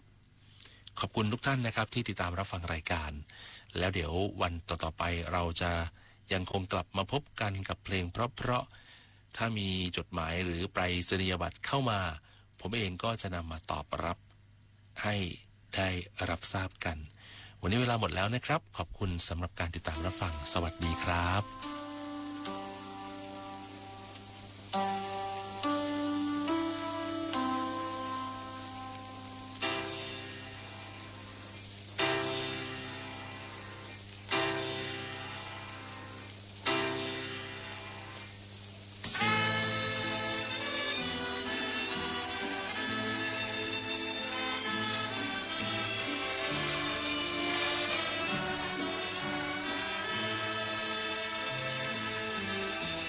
แบ่งเวลาไปหาฉันบ้างอย่าไปนอนค้างที่อื่นจะลืมห่วงฉันแบ่งเวลาไปหาฉันนี้สักวันเดียวเท่านั้นฉันนี้ก็มีสุขใจไอ้กายให้ฉันสักหน่อยปล่อยให้ใจน้อยลงคอยเฝ้าอยู่เคียงกันอยู่คนเดียวฉันนี้สุดแสนเปลี่ยวใจมีคู่มั่นหมายคล้ายดังกับเหมือนไม่มีเดือนหนึ่งมี31 วันปลีกตัวไปหาฉันสักวันสักคืนคนดีรวมตัวเป็นรองเป็นสองรองรักเธอนี้ห้องนอนห้องนี้ไม่มีเราอยู่คู่กันแบ่งเวลาไปหาฉันบ้างอย่าไปนอนค้างที่อื่นจะลืมห่วงฉันปัดที่นอนรอรับเธออยู่ทุกวันไม่เคยสักวันจะอยู่กับฉันทั้งคืน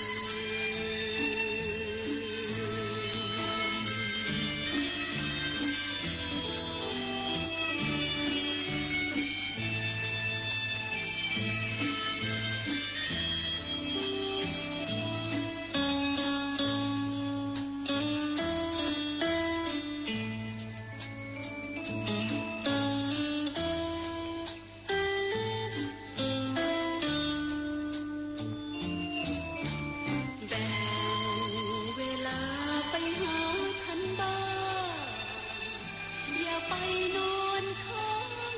ที่อื่นจนลืมห่วงฉัน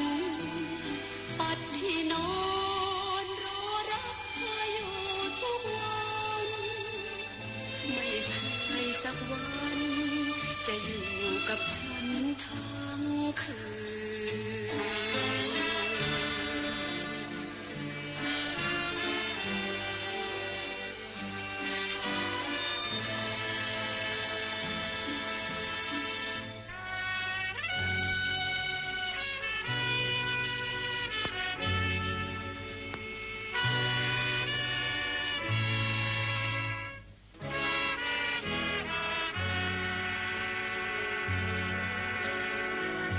ในชีวิตจริงของหญิงคนหนึ่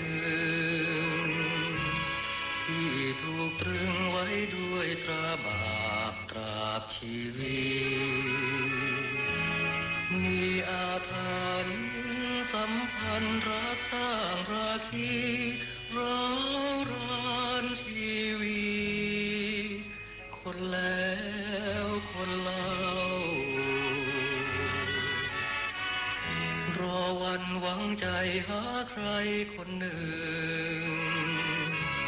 ฝากกายใจไว้เป็นที่พึ่งอยู่เคียงเขา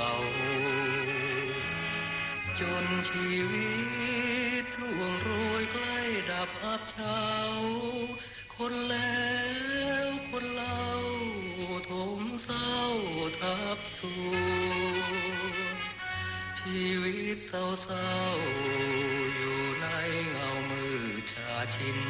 ช่างเกิดวันหนึ่งคงจะสิ้นร่างกลบดินแล้วคงสิ้นห่วงยังเชิดใช้ไหลยังพอดูใจของคนหลอกลวงไปให้สุดแดนสูงต่ำสุดห่วงโลกันในชีวิตจริงของหญิงคนเศร้าไม่มีเขาและใครที่เฝ้าผูกพันไม่มีน้ำตาไม่มีคำว่ารักเท่าชีวันรอยยิ้มที่ดูเยื้อยันโลกขวางกั้นเธอไว้อีกทาง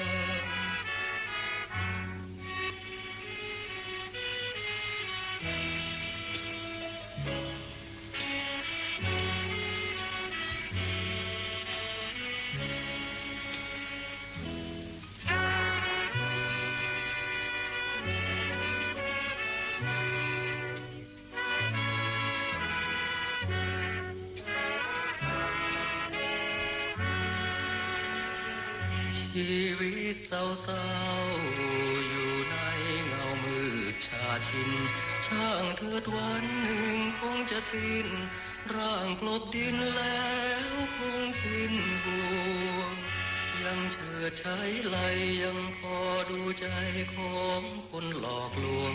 ไปให้สุดแดนสวงต่ำสุดห่วงโลกันในชีวิตจริงของหญิงคนเศร้าไม่มีเขาและใครที่เฝ้าผูกพันไม่มีน้ำตาไม่มีคำว่ารักเท่าชีวันรอยยิ้มที่ดูเยื้อยันโลกขวางกั้นเธอไว้อีกครั้ง